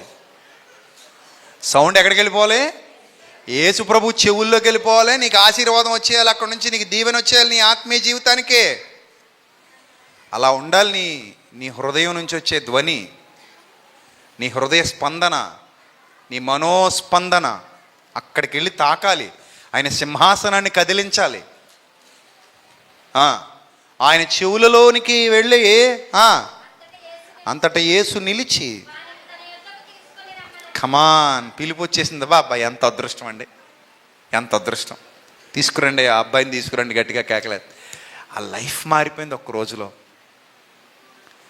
రోజులో లైఫ్ మారిపోయింది అంతే. ప్రభువు నిన్ను పిలిచిన పిలుపు నీకు అర్థమైతే నీ లైఫ్ మారిపోద్ది అంతే. నిజం చెప్తున్నా నేను. సరిగ్గా 2009 ఎండింగ్ మా పైన మా బిల్డింగ్ కడుతున్నారు. ఇవి ఎలాంటి కిటికీలు ఉంటాయి కదా, ఆ కిటికీలకి ఇంకా ఆ కిటికీలు పెట్టలా. అందులో కిటికీ పెట్టలేదంటే ఎలా ఉంటుంది? చుట్టూ గోడే కదా ఉంటుంది.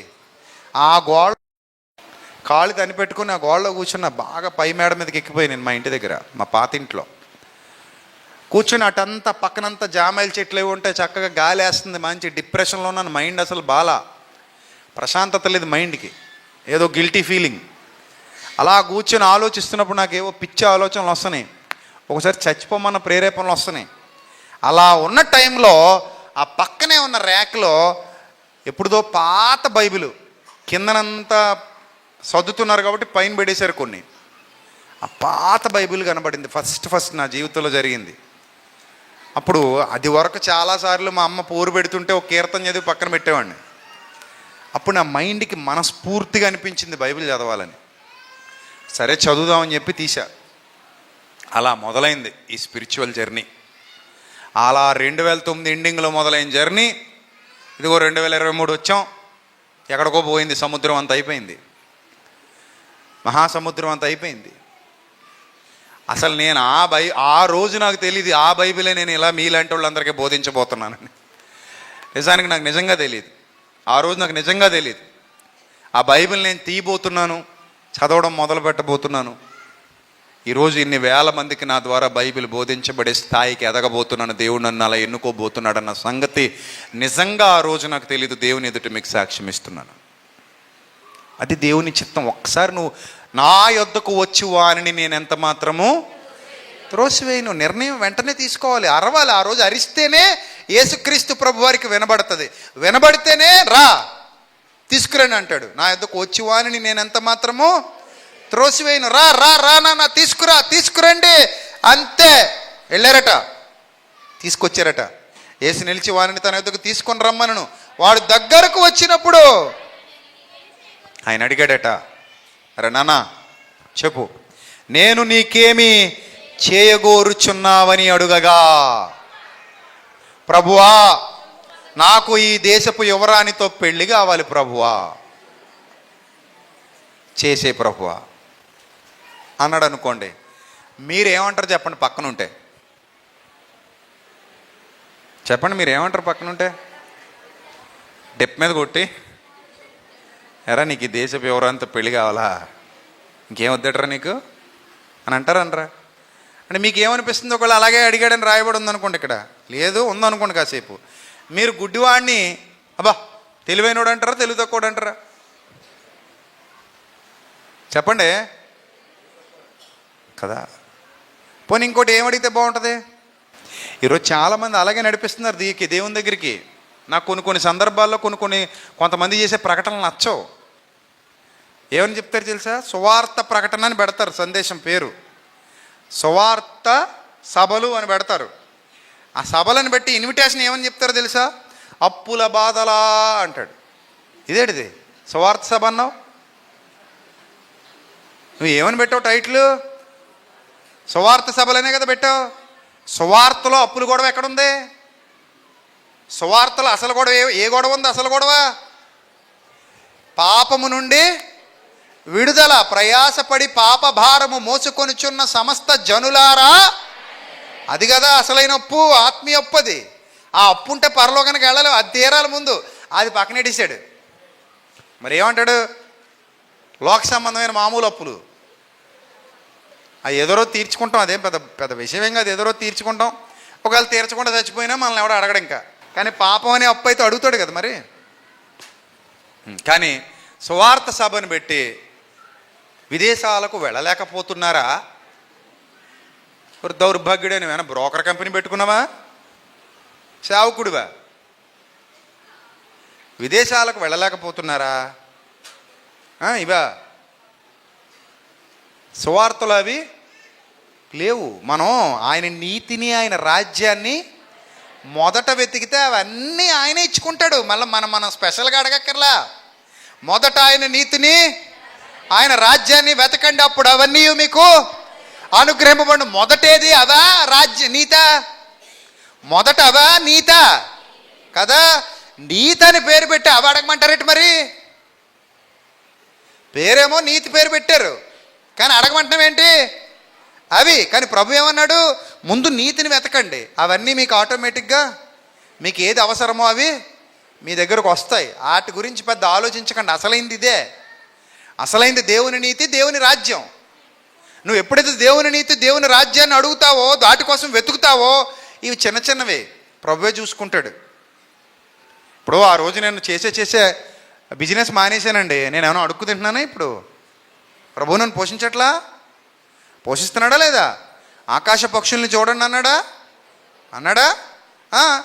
మన ప్రభు మనల్ని విడువడు, ఎడబాయడు కదా. ఆ ధైర్యం మన దగ్గర ఉన్నప్పుడు నువ్వు విశ్వాసిగా ఉండాలి. వెతకమన్నవి వెతకాలి అంతే తప్ప సువార్తకు మళ్ళీ కొత్త అర్థాలు చెప్పకూడదు. సువార్త భాష్యాన్ని మార్చకూడదు. ఆయన ఏది బోధించమంటే అదే బోధించాలి. పాపులను రక్షించుటకు క్రీస్తు యేసు లోకానికి వచ్చాను, అంతేనా? నిన్ను విదేశాలకు పంపించడానికి వచ్చాడా? ఎందుకు వచ్చాడమ్మా? పాపులను రక్షించడానికి. ముందు అది అడుగు. విదేశాలకాను ఆయన చిత్తమైతే వెళ్తావా, లేదంటే లేదు, అది తర్వాత విషయం. విదేశాలకు వెళ్ళిన వాళ్ళే బతుకుతున్నారా? వెళ్ళకుండా కూడా బతుకుతున్నారుగా కదా. సో బ్రతకటం ఇంపార్టెంట్ కాదమ్మా. ఏదోరా బతికేస్తాం. ప్రభు కృప ఉంటే అడవిలో కూడా అన్నం పెడతాడు. పెట్టాడా లేదా? అడవిలో అన్నం పెట్టాడా? ఆకాశం నుండి కురిపించాడట. ఆయన తలుచుకుంటే ఎంతమ్మా. ఏలియాకి అన్నం ఎవరు పట్టుకొచ్చారట? కాకులు అసలు అన్నం పట్టుకొస్తాయటే. చిన్నపిల్లల చేతిలో బిస్కెట్లు ఎత్తిపోతాయి. అలాంటిది కాకి చేత మొక్కలు పంపాడట. మొక్కలు అసలు మొక్క అయితే అసలు పెట్టదు. అది దాని గుణమే మొక్కలు ఎత్తిపోయే గుణం. అలాంటిది కాకితో భోజనం పెట్టించాడంటే మన ప్రభు అంత గొప్పవాడు కదా. నీ విశ్వాసం ఏమైపోయింది? సో కాబట్టి ఏం అడగాలి ఇప్పుడు? వ్యర్థమైన అడగకండి. ప్రభు దగ్గరకు వచ్చినప్పుడు అసలైంది అడిగేయాలి. అతను ఏమడిగాడంటే, ప్రభువా చూపు పొందగోరుచున్నాను అన్నాడు. ఇది దేనికి సాదృశ్యం అంటే, ఈ రోజున్న ప్రతి విశ్వాసి ఆనాడు ప్రభు స్వరం విన్న అతను చూపు పొందగోరుచున్నాను అన్నాడు. ఈరోజు ప్రభు స్వరం వింటున్న వారు కూడా ఏమడగాలి తెలుసా? ప్రభువా చూపు పొందగోరుచున్నాను ప్రభువా. ఏ చూపు? అది కదా. అది అర్థం అవ్వాలి నీకు పాయింట్. ప్రభువా నాకు కూడా చూపే కావాలి. ఏ చూపు కావాలి? ఈ చూపు కాదు, ఇది ఈరోజు ఉంటుంది, రేపు పోద్ది. కొన్నాళ్ళకి దీని సత్తు తగ్గిపోయి, అదిగో చతువారాలు అంతే పెద్ద పెద్ద కళ్ళజోళ్ళు వేసారు వీళ్ళందరూ. కొన్నాళ్ళకి మనకు పడిపోతాయి. కొన్నాళ్ళకి మనం కూడా బైబిల్ సరిగ్గా చదవలేము. కొంచెం దూరంగా ఉన్న వాళ్ళకి కొంతమందికి కనపడవు, దగ్గరకు ఉన్నవి కొంతమందికి కనపడవు. కొంతమందికి లాంగ్ సైటు, కొంతమందికి షార్ట్ సైటును. అలాగే ఏదో రోజు మనకు వస్తుంది సైట్. వయసు పెరుగుతున్న కొలది మరి బండి బోరుకు వస్తుంది కదా. బండి బోరుకు వస్తుంది కదా. అప్పుడు ఏమవుద్ది? బోరు చేయించాలి. రిపేర్లు వస్తుంటాయి. కంటికి వస్తాయి రిపేర్లు, కాళ్ళకి వస్తాయి. కొంతమంది మొన్న 65 ఏళ్ళు 70 ఏళ్ళు ఉంటే ఒక మామగారికి దగ్గరకు వచ్చింది. పాస్టర్ గారు ప్రార్థన చేయండి అంది. అమ్మా అన్నాను. మోకాళ్ళు నొప్పులండి అంది. నీ వయసు ఎంతమ్మా అన్నాను. 70 ఏళ్ళు అండి. 70 ఏళ్ళకి మోకాళ్ళ నొప్పులు రాకపోతే ఏమొస్తాయమ్మా? 70 ఏళ్ల పాటు ఈ యంత్రాన్ని ఏం చేసావు? వాడేసి అరగదీసి పడేసావు. ఇంక బోరుకు వచ్చింది బండి. అధిక బలం ఉన్న ఏడలా 80, ఇంకా 70 అంటే నువ్వు డెడ్ లైన్కి వచ్చావు. ఎప్పుడా గంట కొడతా. అలాంటి స్థితిలో ఉన్నప్పుడు మోకాళ్ళ నొప్పులు, జుట్టు రాలిపోతుంది అనకూడదు. నువ్వేం 16 ఏళ్ల బాలాకుమారివి కావు. పోతుంటాయి ఇంక మన పోయే కాలం తప్ప వచ్చే కాలం కాదమ్మా. 70 అంటే ఊరు బొమ్మంటుందట, కాడి రమ్మంటుందట. అప్పుడు వచ్చి మోకాళ్ళు నొప్పులండి, జిగురు అరిగిపోయిందండి, లేకపోతే తల ఊడిపోతుందండి, జడ ఎంత పొడుగు ఉండేదండి ఇది వరకు, ఇప్పుడు ఎంత అయిపోయిందండి అలా అనకూడదమ్మా. కాలానుగుణంగా శరీరంలో ఏమవుతాయి, కొన్ని మార్పులు ఇంకా అలా వస్తుంటాయి. మరి 70 ఏళ్ళు అంటే చాలా మార్పులు వస్తాయి. కాబట్టి మన లైఫ్ అనేది వెళ్ళిపోయేదే తప్ప వచ్చేది కాదు. ఆ మాత్రానికి మనం ఈ అడగకూడదు. మనం ఏం అడగాలంటే చూపు కావాలి. ప్రభువా నాకేం కావాలి? చూపు కావాలి. మీ అందరూ మీ మనస్సులో కోరుకోండి. నిజమే కదా, మనకి ఏం కావాలి? ఏ చూపు కావాలి చెప్పండి అమ్మా. మనోనేత్రాలు వెలిగింపబడాలమ్మా. మీకు ఎంత బాగా మనోనేత్రాలు వెలిగింపబడితే అంత బాగా వాక్యం అర్థం అవుద్ది. నిజం. అంత బాగా లోతైన మర్మాలు పరిశుద్ధాత్ముడు అర్థం చేయిస్తాడు. అంత లోతైన స్థితిలోనికి నడిపిస్తాడు. నీ వాక్యమును చూడగలిగే కన్నులు నాకు ఈ ప్రభువా అని అడగండి. నీ వాక్యంలో లోతులు తెలుసుకోగలిగే కన్నులు నాకు ఈ ప్రభువా. పాపంతో పోరాడాలంటే ఆత్మీయ నేత్రాలు వెలిగింపబడాలి.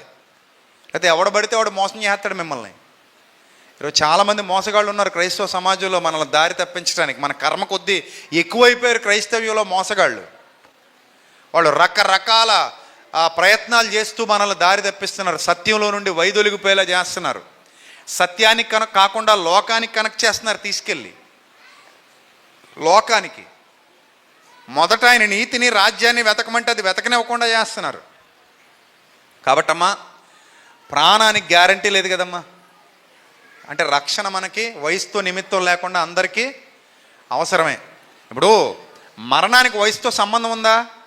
మరి అప్పుడు రక్షణకు కూడా వయసుతో సంబంధం లేదు. అంటే ఊహ తెలిసిన తర్వాత, ఒక ఏజ్ వచ్చిన తర్వాత, అంటే ఒక యుక్త వయసు వచ్చిన తర్వాత, టీనేజ్కి వచ్చిన తర్వాత, యువత మొదలుకొని చిన్నపిల్లలకైతే ఏం పర్లేదు, వాళ్ళకి ఇంకా ఏం తెలియదు కాబట్టి చిన్నపిల్లల్ని పక్కన పెట్టేస్తే, యువత ఖచ్చితంగా సత్యమును అనుసరించి నడుచుకుని వారై ఉండాలి. అందుకే యవ్వన కాలమున కాడి మోయుట నరునికి మేలు అన్నాడు. ఎప్పుడమ్మా కాడి ఎప్పుడు మోయాలి? యవ్వన కాలమున కాడి మోయుట నరునికి మేలు. కాబట్టి ఇప్పుడు ప్రభువా చూపు పొందగోరుచున్నాను. ఆ రోజు అతను అడిగాడు, ఈరోజు మనం అడుగుతాం. ఆల్రెడీ ఒకవేళ మీరు మనోనేత్రాలు వెలిగింపబడిన వారైతే మీకు ఏ ఇబ్బంది లేదు. ఆ రూట్ మ్యాప్ పట్టుకుని మీరు నేరుగా ఎక్కడికి వెళ్ళిపోతారు? పరలోకానికి వెళ్ళిపోతారు. ఆ రూట్ మ్యాప్ మీకు అర్థం అవుద్ది. మీకు కళ్ళు తెరవబడితే మీకు అర్థమైపోద్ది. అప్పుడు యేసు ప్రభు అన్నారట, యేసు చూపు పొందుము, అడుగు ప్రతివానికి ఇయ్యబడును, అడుగు ప్రతివానికి ఇయ్యబడును. చూపు పొందుము, నీ విశ్వాసము నిన్ను స్వస్థపరిచినని వానితో చెప్పాను. అంటే నువ్వు చూపు పొందాలంటే ముందు ఏముండాలి? నీకు విశ్వాసం. ప్రభువా నా ఆత్మీయ నేత్రాలు తెరువు ప్రభువా, నీ గ్రంథములోని సత్యమును తెలుసుకున్నట్లుగా నా ఆత్మీయ నేత్రాలు వెలిగించు. సత్యమేదో అసత్యమేదో తెలుసుకోగలిగే జ్ఞానమి, సత్యమైన బోధ ఏదో అసత్యమైన బోధ ఏదో తెలుసుకోగలిగే జ్ఞానమి, బైబిల్ని అర్థం చేసుకోగలిగే జ్ఞానమి ప్రభు. అలాంటి బోధలోనికి నన్ను నడిపించు ప్రభువా, ఆ జ్ఞానం నాకు ఈ ప్రభువా అని అడగండి. ఇప్పుడు నేనున్నానా? నన్ను ఎవరు బైబిల్ పట్టుకుని మోసం చేయలేరు. ఎందుకు నన్ను ఎవరు బైబిల్ పట్టుకు మోసం చేయలేరంటే, బైబిల్లో ప్రభు కృప వల్ల, ప్రభు దయ వల్ల నేను చాలా లోతుగా అధ్యయనం చేశాను, చేస్తూనే ఉంటాను. సో నా బ్రతుకంతా బైబిల్తో నిండిపోయింది. కాబట్టి బైబిల్ నా దగ్గర పట్టుకొచ్చి నన్నంత సునాయాసంగా సులువుగా మోసం చేయగలిగే క్యాపబిలిటీ ఎవరికి లేదు. నేను అంత ఈజీగా వాళ్ళ మాయలకి మోసాలకి పడిపోయేవాడిని కాదు నేను. అర్థమైందా? కానీ మీలో చాలామంది నన్ను మోసం చేయొచ్చు, మాయ చేయొచ్చు. మొన్న ఎవరో ఒక ఆయన ఒకళ్ళ ఇంటికి వెళ్ళాడట. అమ్మ మీ బంగారం అంతా తెచ్చి బయటండి ప్రార్థన చేయమన్నాడు దేవుడు అన్నాడట. ఎందుకండి అంటే దీన్ని దేవుడు వృద్ధి పొందించాలనుకుంటున్నాడు. తీసుకురండి అమ్మ అంటే ఎరుబాగులోళ్ళు కదా, తీసుకొచ్చి పెడితే అంతే, అక్కడ ప్రార్థన, ఈ బంగారం మొత్తం ముందు చల్లి మొత్తం పట్టుకెళ్ళాడు. అలా నమ్మించడానికి 5-6 వారాలుగా వచ్చారట. అలాగా ఒకేసారి వస్తే ఇచ్చేస్తారట, మీరు ఇవ్వరు కదా. అందుకని ఎన్ని వారాలు? 5-6 వారాలు ప్లాన్ వేసి ఓపిక పట్టి ఓర్చుకొని వాళ్ళ దగ్గర నమ్మకం గెలుచుకొని చక్కగా వేసాడట. అప్పుడు మనం ఏం చేయాలి? నాలాడి దగ్గరికి వచ్చాడు అనుకో, బాబు మీ ఇంట్లో ఉన్న బంగారం అంతా తెచ్చి బయట పెట్టి బాబు ప్రభు ప్రార్థన చేయమన్నాడు అన్నాడు అనుకో, ప్రభు నాకు చెప్పాక తెత్తాలనే అంటాను నేను. మరి అంతే కదా. కొర్నేల్ని పేతురుని రప్పించుకోమని కొర్నేలికి చెప్పాడా? వెళ్ళమని పేతురికి చెప్పాడా లేదా? ఓన్లీ కొర్నేలికి చెప్పి పేతురికి చెప్పలేదు అనుకోండి, పేతురు వెళ్తాడా? వెళ్ళడు కదా. అదన్నమాట. కొంచెం బుర్రనోట్టు ఆలోచిస్తాడు. వాక్యం తెలిసినోడు వాక్యం తెలిసినట్టుగా బిహేవ్ చేస్తాడు. వాక్యం తెలియని ఎర్రుబాగులోడు ఎవరైతే చెప్పినా నమ్ముతాడు. అలా మోసపోయేవాళ్ళు ఉన్నారు ఈ రోజుల్లో. దేవుని నామానికి అవమానం, అలా మోసపోయేవాళ్ళు ఎంతోమంది ఉన్నారు. సరే, వెంటనే వాడు చూపు పొంది దేవుని మహిమపరచుచు, అది అందరూ అండర్లైన్ చేసుకోండి, ఆయనను వెంబడించెను. తన దారిని తాను వెళ్ళిపోయాడా, ఆయన వెంబడించాడా? అది కదా. నువ్వు చూపు పొందిన తర్వాత ఆయన వెంబడిస్తావు. అప్పుడు నీకు అర్థం అవుద్ది యేసు అంటే ఎవరో. నీ మనోనేత్రాలు వెలిగింపబడితేనే సువార్త ప్రకాశం నీకు అర్థం అవుద్ది. లేదంటే ఈ యుగ సంబంధమైన దేవత అవిశ్వాసులైన వారి మనోనేత్రాలకు ఏం కలిగజేసింది? గుడితనం కలిగజేసింది. యేసు అంటే ఎవరో అర్థం కాదు. అందుకే ఈరోజు చాలామంది యేసుక్రీస్తుని తిడుతుంటారు. నా వీడియోల కింద కామెంట్లోకి వచ్చి కూడా తిడతారు కొంతమంది మూర్ఖులు. బాధ వేస్తుంది. ఇంక నేను ఏమంటాను, వాళ్ళని మూర్ఖులను వదిలేస్తాను అంతే. మరియమ్మని తిడతారు, యేసు ప్రభుని తిడతారు, పచ్చి బూతులు తిడతారు. అసలు యేసుక్రీస్తుని తిడుతున్నాడంటే వాడు ఎంత నీచుడై ఉండాలంటే, ఎందుకంటే యేసు ప్రభు తన జీవితంలో ఎవరికి ఏ కీడు చేసినవాడు కాడు. ఆయన మచ్చలేని మనిషి. ఆయన వల్ల ఆయన బ్రతుకులో పాపం లేదు, ఆయన జీవితంలో పాపానికి చోటు లేదు. పరిశుద్ధుడు, నిర్దోషి, నిష్కల్మషుడు, పాపులలో చేరక ప్రత్యేకముగా ఉన్నవాడు. అలాంటి మహనీయుణ్ణి తిడతాడంటే ఆడు ఎంత దుర్మార్గపు స్వభావంతో నిండి ఉన్నవాడైతే తిడతాడండి. అసలు యేసు ప్రభువుని, యేసయ్యని తిట్టడానికి, ఆయన అనటానికి అసలు ఆయన దగ్గర ఏ చిన్న మచ్చ లేదే. మచ్చలేని మనిషినే తిడతాడంటే వాడు ఎంత రొచ్చు బ్రతుకుతున్నాడో, వాడు ఎంత కుళ్ళిపోయిన బ్రతుకుతున్నాడో. కాబట్టి ప్రియమైన దేవుని సంగమా, నువ్వు యేసుక్రీస్తుని ఎప్పుడు వెంబడించగలవు అంటే నీ మనోనేత్రాలు వెలిగింపబడినప్పుడు. దానికి సాదృశ్యమే ఈ సంఘటన. అక్కడ భౌతికంగా జరిగింది. ఇప్పుడు మనం దీన్ని ఎలా అర్థం చేసుకుంటున్నాం? ఈ తరంలో ఆత్మీయంగా అర్థం చేసుకుంటున్నాం. అతను యేసయ్యను వెంబడించాడు అంటే అతడు చూపు పొందాడు. ఇప్పుడు మనం కూడా యేసుక్రీస్తును వెంబడించాలి అంటే ఏం వెలిగింపబడాలి? చెప్పాలి, ఏం వెలిగింపబడాలి? మనోనేత్రాలు వెలిగింపబడితేనే నేను దేవుని కోసం బతకగలను, నువ్వు దేవుని కోసం బతకగలవు. లేకపోతే నేను దేవుని కోసం బ్రతకలేను. మనోనేత్రాలు వెలిగింపబడితే నేను దేవుని కోసం ఏదైనా చేయగలను, చివరికి ప్రాణమైనా ఇవ్వగలను. స్టెఫను రాళ్లతో కొట్టి చంపబడినా, అనేక మంది అపోస్తలు తలక్రిందులుగా సిలువ వేయబడిన, అనేక మంది రంపాలతో కోయబడిన, అనేక మంది తమ ప్రాణాలను తృణప్రాయంగా ప్రభు కొరకు అర్పించిన, అనేక మంది శిరస్సులను తెగనరికించుకున్న, అనేక మంది చెరసాలలో బందీలైన, బాధలను పంటి బిగువున భరించిన, వీటన్నిటికీ కారణం ఒక్కటే, యేసుక్రీస్తును వాళ్ళు వెంబడిస్తున్నారు. అందుకే ఆయన పొందిన దెబ్బలలో కొదువైన వాటిని నేను నా శరీరమందు తీర్చుతున్నాను, కొదువైన వాటిని నా శరీరమందు భరిస్తున్నాను, నేను పూర్తి చేస్తున్నాను అంటాడు భక్తుడు. అక్కడ అలాంటి స్థిరమైన విశ్వాస జీవితం నీలో నాలో రావాలంటే, నువ్వు ఈ మ్యాప్ పట్టుకుని నిత్యజీవానికి వెళ్ళాలంటే, ఈ మ్యాప్ పట్టుకుని నిత్యజీవానికి వెళ్ళాలంటే నీ మనోనేత్రాలు ఏమవ్వాలమ్మా? వెలిగింపబడాలి. అది రాత్రి ప్రయత్నించు. మరి ఈ రాత్రి ఇంత గొప్ప సత్యవాక్యం ద్వారా ప్రభు నీతో మాట్లాడాడు. ప్రయత్నించు. నీ మనోనేత్రాలు తెరవబడితే ప్రతి మాట నీకు అర్థం అవుద్ది. వాక్యం కోసం పరితపించిపోతావు. ఇక మిగిలిన ఏ దుర్బోధ వినబుద్ధి కాదు. సత్యం తప్ప ఇంకోటి వినడానికి చెవినివ్వం అంతే. ఒకవేళ ఎక్కడైనా దుర్బోధ వినబడుతున్నా వద్దు అంటాం. అర్థమైందా? సత్యమే మాకు శిరోధార్యం, నీ సత్యమే, నీ వాక్యమే సత్యము. మనము సత్యమునకు స్తంభాలుగా ఉండాలన్నది దేవుని కోరిక. అందుకే ప్రభు అన్నాడు, సత్యము మిమ్మును స్వతంత్రులనుగా చేయును అన్నాడు. కాబట్టి ప్రియమైన దేవుని సంగమా, ఇలాంటి విలువైన వాక్యం మనకి ఎప్పుడు కావాలంటే అప్పుడు దొరకదు. దేవుని మాట తీయని జీవపు ఓట. ఆ జీవపు ఓట మన హృదయంలో పుడితే మనం చాలా ఆశీర్వదింపబడిన వారము, దీవించబడిన వారము. కాబట్టి సత్యమునకు చెవినివ్వండి, దేవుని కొరకు ఉన్నతంగా బ్రతకండి, ఆయన ఇష్టాన్ని నెరవేర్చే గుంపులో ఉండండి. మీ మనోనేత్రాలు వెలిగించుకోండి. గొప్ప దీవెన ఆశీర్వాదాలు ప్రభు మీ మీద కుమ్మరిస్తాడు. మీరు ఆయన వెంబడిస్తారు. ఆ తర్వాతట ఊరుకో ఊరుకో ఊరుకో అన్న వాళ్ళు ఏం చేస్తున్నారో చూడండి. ప్రజలందరూ అది చూచి, అది నిన్ను చూచి ఊరుకో అన్నోడే దేవునికి స్తోత్రం అనాలి. ఏమనాలి? దేవునికి స్తోత్రము కలుగునుగాక అనాలి. ఊరుకో ఊరుకో ఊరుకో అన్నోడు అనాలి.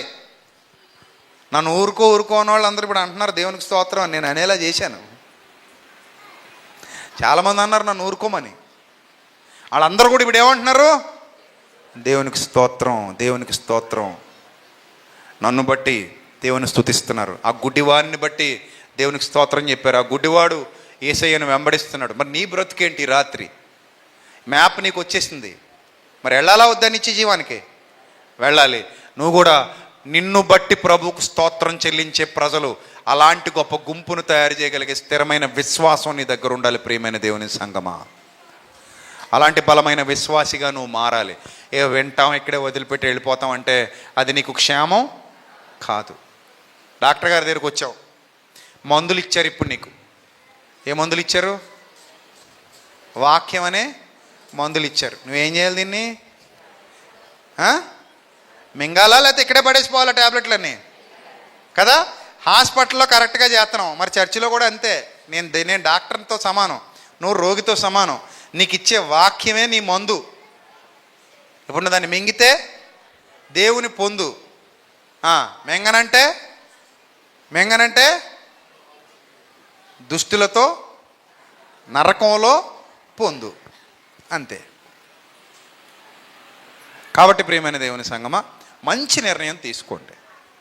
మీ మనోనేత్రములు వెలిగింపబడితేనే మీ జీవితం బాగుంటుంది. చివరిగా ఒక రెఫరెన్స్ చెప్పి ముగిస్తాను. ఎఫెసీ పత్రిక 1వ అధ్యాయము 15వ వచనం నుంచి చదువుదాం. ఈ హేతువు చేత ప్రభు అయిన యేసునందలి మీ విశ్వాసమును గూర్చి, పరిశుద్ధులందరి ఎడల మీరు చూపుచున్న విశ్వాసమును గూర్చి నేను వినినప్పటి నుండి మీ విషయమై మానక దేవునికి కృతజ్ఞతాస్తుతులు చెల్లిస్తున్నాను. మరియు అందరూ అండర్లైన్ చేసుకోండి మా మాట, మరియు మీ మనోనేత్రములు వెలిగింపబడినందున. ఏమైనందున? వెలిగింపబడినందున. అంటే ఆల్రెడీ ఏమైపోయాట? ఎఫెసీలకు వెలిగిపోయాయి. మనోనేత్రాలు వెలిగింపబడ్డాయి. వారి మనోనేత్రాలకు గుడ్డితనం లేదు. మరి ఏమయ్యాయి? వెలిగింపబడినందున. ఇప్పుడు ఏమర్థం అవుతాయంటే, గుర్తుపెట్టుకోండి, మనోనేత్రాలు వెలిగింపబడితే మనకు వచ్చే బెనిఫిట్స్ ఏంటో చెప్తున్నాడు చూడండి. ఆయన మిమ్మల్ని పిలిచిన పిలుపు, ఆ పిలుపు వల్ల అయిన నిరీక్షణ, పరిశుద్ధుల్లో ఆయన స్వాస్థ్యం, దాని యొక్క మహిమైశ్వర్యం ఎలాంటిదో, ఆయన క్రీస్తు యేసునందు వినియోగపరిచిన బలాతిశయమును బట్టి విశ్వాసం ఉంచిన మన యందు ఆయన చూపుచున్న తన శక్తి యొక్క అపరిమితమైన మహత్యం ఎంత గొప్పదో మీరు తెలుసుకోవడానికి ఛాన్స్ ఉంటుంది. ఎప్పుడు? మనోనేత్రాలు వెలిగింపబడితే ఇవన్నీ అర్థమవుతాయి. వెలిగింపబడలేదు అనుకోండి, ఏం అర్థం కావు. అర్థమైందా? ఇప్పుడు మీ కళ్ళు, ఇప్పుడు మీరు సభ అయిపోయాక ఆమె అనగానే అందరు ఎక్కడికి వెళ్ళిపోతారు? ఎలా వెళ్ళిపోతారు?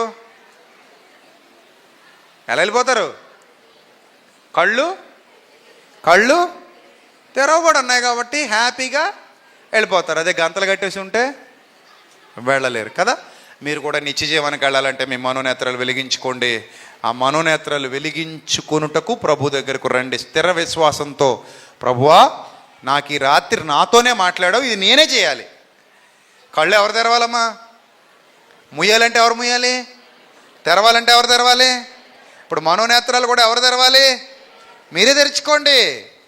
జ్ఞానం సంపాదించుకోండి, దీపం వెలిగించండి, జ్ఞానం అనే దీపాన్ని వెలిగించండి, మనోనేత్రాలు ఓపెన్ అవుతాయి. వాక్యాన్ని హృదయంలో పెట్టుకోండి బలంగా. ఇక్కడ వదిలేయకండి, ఈ చెవితో విని ఈ చెవితో వదిలేయకండి, బలంగా లోపల నాటుకోండి. ఇంటికి వెళ్ళిన తర్వాత కూడా సేవకుడు వచ్చాడు, నిలబడ్డాడు, చాలాసేపు మాతో మాట్లాడి మళ్ళీ వినండి. లేదా యూట్యూబ్లో మన ప్రసంగాలు ఎప్పటికప్పుడు ఇలాంటివి రోజు కొత్త ప్రసంగాలు అప్లోడ్ అవుతాను. నేనేం ఆచంట రావక్కల్లా, మీ ఇంటికి ఆల్రెడీ వచ్చేస్తుంటాను. సో కాబట్టి వాక్యం ఎంత నేర్చుకుంటే అంత మనకే మంచిది. అది మనల్ని పాడు చేసేది ఏమీ కాదు, మనకు మేలే చేస్తుంది. కాబట్టి మనోనేత్రములు వెలిగించుకొని ప్రభు చిత్తానుసారంగా ఈరోజు ఆచంట సంఘంలో కలుసుకున్నాం, ఏదో రోజు ఎక్కడ కలుసుకోవాలి మనందరం, అదనమాట. ఎవరు మిస్ అవ్వకుండా అక్కడికి వచ్చేయాలి. మిస్ అయ్యారంటే నోవాహు గారు వాళ్ళలోంచి దూకేసినట్టే. నోవాహు గారు వాళ్ళు 8 మంది ఎక్కారట, 4 దూకేశారంటే ఏమయ్యేది? అయ్యయ్యో అనుకునేవాళ్ళం. వెనక్కి తిరిగి చూడకుండా వెళ్ళిపోమ్మా అంటే అలా చూసిందట, అన్నపూర్ణ సాల్ట్ అయిపోయిందట. సో కాబట్టి ఆయన చెప్పింది చెప్పినట్టుగా చేసామనుకోండి, అందరూ ఒకే చోట ఉంటాం. ఆయన చెప్పింది చెప్పినట్టుగా చేయలేదనుకోండి, ఏమవుతాం? చెట్టుకొకరు పుట్టకొకరు అయిపోతాం. అలాగ అవ్వకూడదు. మీరు అందరూ ఒకే చోట ఉండాలి. మీ కుటుంబాలన్నీ నిత్య జీవంలో వర్ధిల్లాలని ఒక దైవ సేవకుడిగా మనస్ఫూర్తిగా కోరుకుంటున్నాను. దేవుడట్టి ధన్యత మీకు, మీ కుటుంబాలకు సమృద్ధిగా దయచేయునుగాక. తల్ల వంచండి, ప్రార్థన చేసుకుందాం. పరిశుద్ధుడ, ప్రేమగల తండ్రి, దయగల దేవ, ఎంతవరకు మీ పిల్లలతో మాట్లాడడానికి ప్రభా మీరు సహాయం చేసినందుకు, మీ ఆత్మశక్తితో నన్ను బలపరిచినందుకు, మీ ఆత్మ ద్వారా నాతో మీ పిల్లలతో మాట్లాడినందుకు స్తోత్రం తండ్రి. దయగల తండ్రి, ఏ వాక్యం అయితే మీ పిల్లల హృదయాల్లో విత్తబడిందో అది 30 దంతులుగా 60 దంతులుగా 100 దంతులుగా ఫలింపజేయండి. వారు విని విడిచిపెట్టే గుంపులో గాక విన్న వాక్యం అనుసరించి నడుచుకోగలిగే భాగ్యాన్ని ప్రసాదించండి. సత్యమేదో అసత్యమేదో గుర్తించి సత్యాన్ని అనుసరించి జీవించగలిగే భాగ్యాన్ని ప్రసాదించు ప్రభా. ఈ సంఘాన్ని దీవించండి, సంఘ నాయకుల్ని పెద్దల్ని దీవించండి, సేవకుల్ని దీవించండి, విశ్వాసులందరినీ దీవించండి. అలాగే దూర ప్రాంతాల నుండి సభకు ఇచ్చేసిన బిడ్డలందరినీ ఆశీర్వదించండి, మీ కాపుదల ప్రసాదించండి, జ్ఞానం ఇవ్వండి. కడవరి దినాల్లో సత్యము ప్రభా తక్కువైపోతున్న దుర్దినాలు ప్రభా, అసత్యం ఏలుబడి చేస్తున్న దుర్దినాలు తండ్రి ప్రభా, సత్యం ఇంకనూ వృద్ధి పొందినట్లు సహాయం చేయండి. అనేక మందిని ప్రభా సహకారులుగా నిలవబెట్టండి. ఇంకా అనేకులకు ప్రభా మీ సత్యాన్ని వ్యాపింపజేయడానికి మమ్మల్ని అందరినీ బలంగా వాడుకోండి తండ్రి, బలమైన పాత్రలుగా. ఈ తరము గతించే సమయానికి అనేకుల్ని మీ పరిచర్యలో నిలబెట్టుకోమని, మా ద్వారా గొప్ప కార్యాలు జరిగించుకోమని, ఘనత మహిమ ప్రభావాలు మీకు చెల్లిస్తూ క్రీస్తు వారి శ్రేష్టమైన నామంలో ఈ ప్రార్థన మనవులు సమర్పించి జవాబు పొందుకొనుచున్నాం మా కన్న తండ్రి, ఆమెన్. అందరికీ వందనాలు. May Lord bless you all. Thank you. Love you all. God bless you.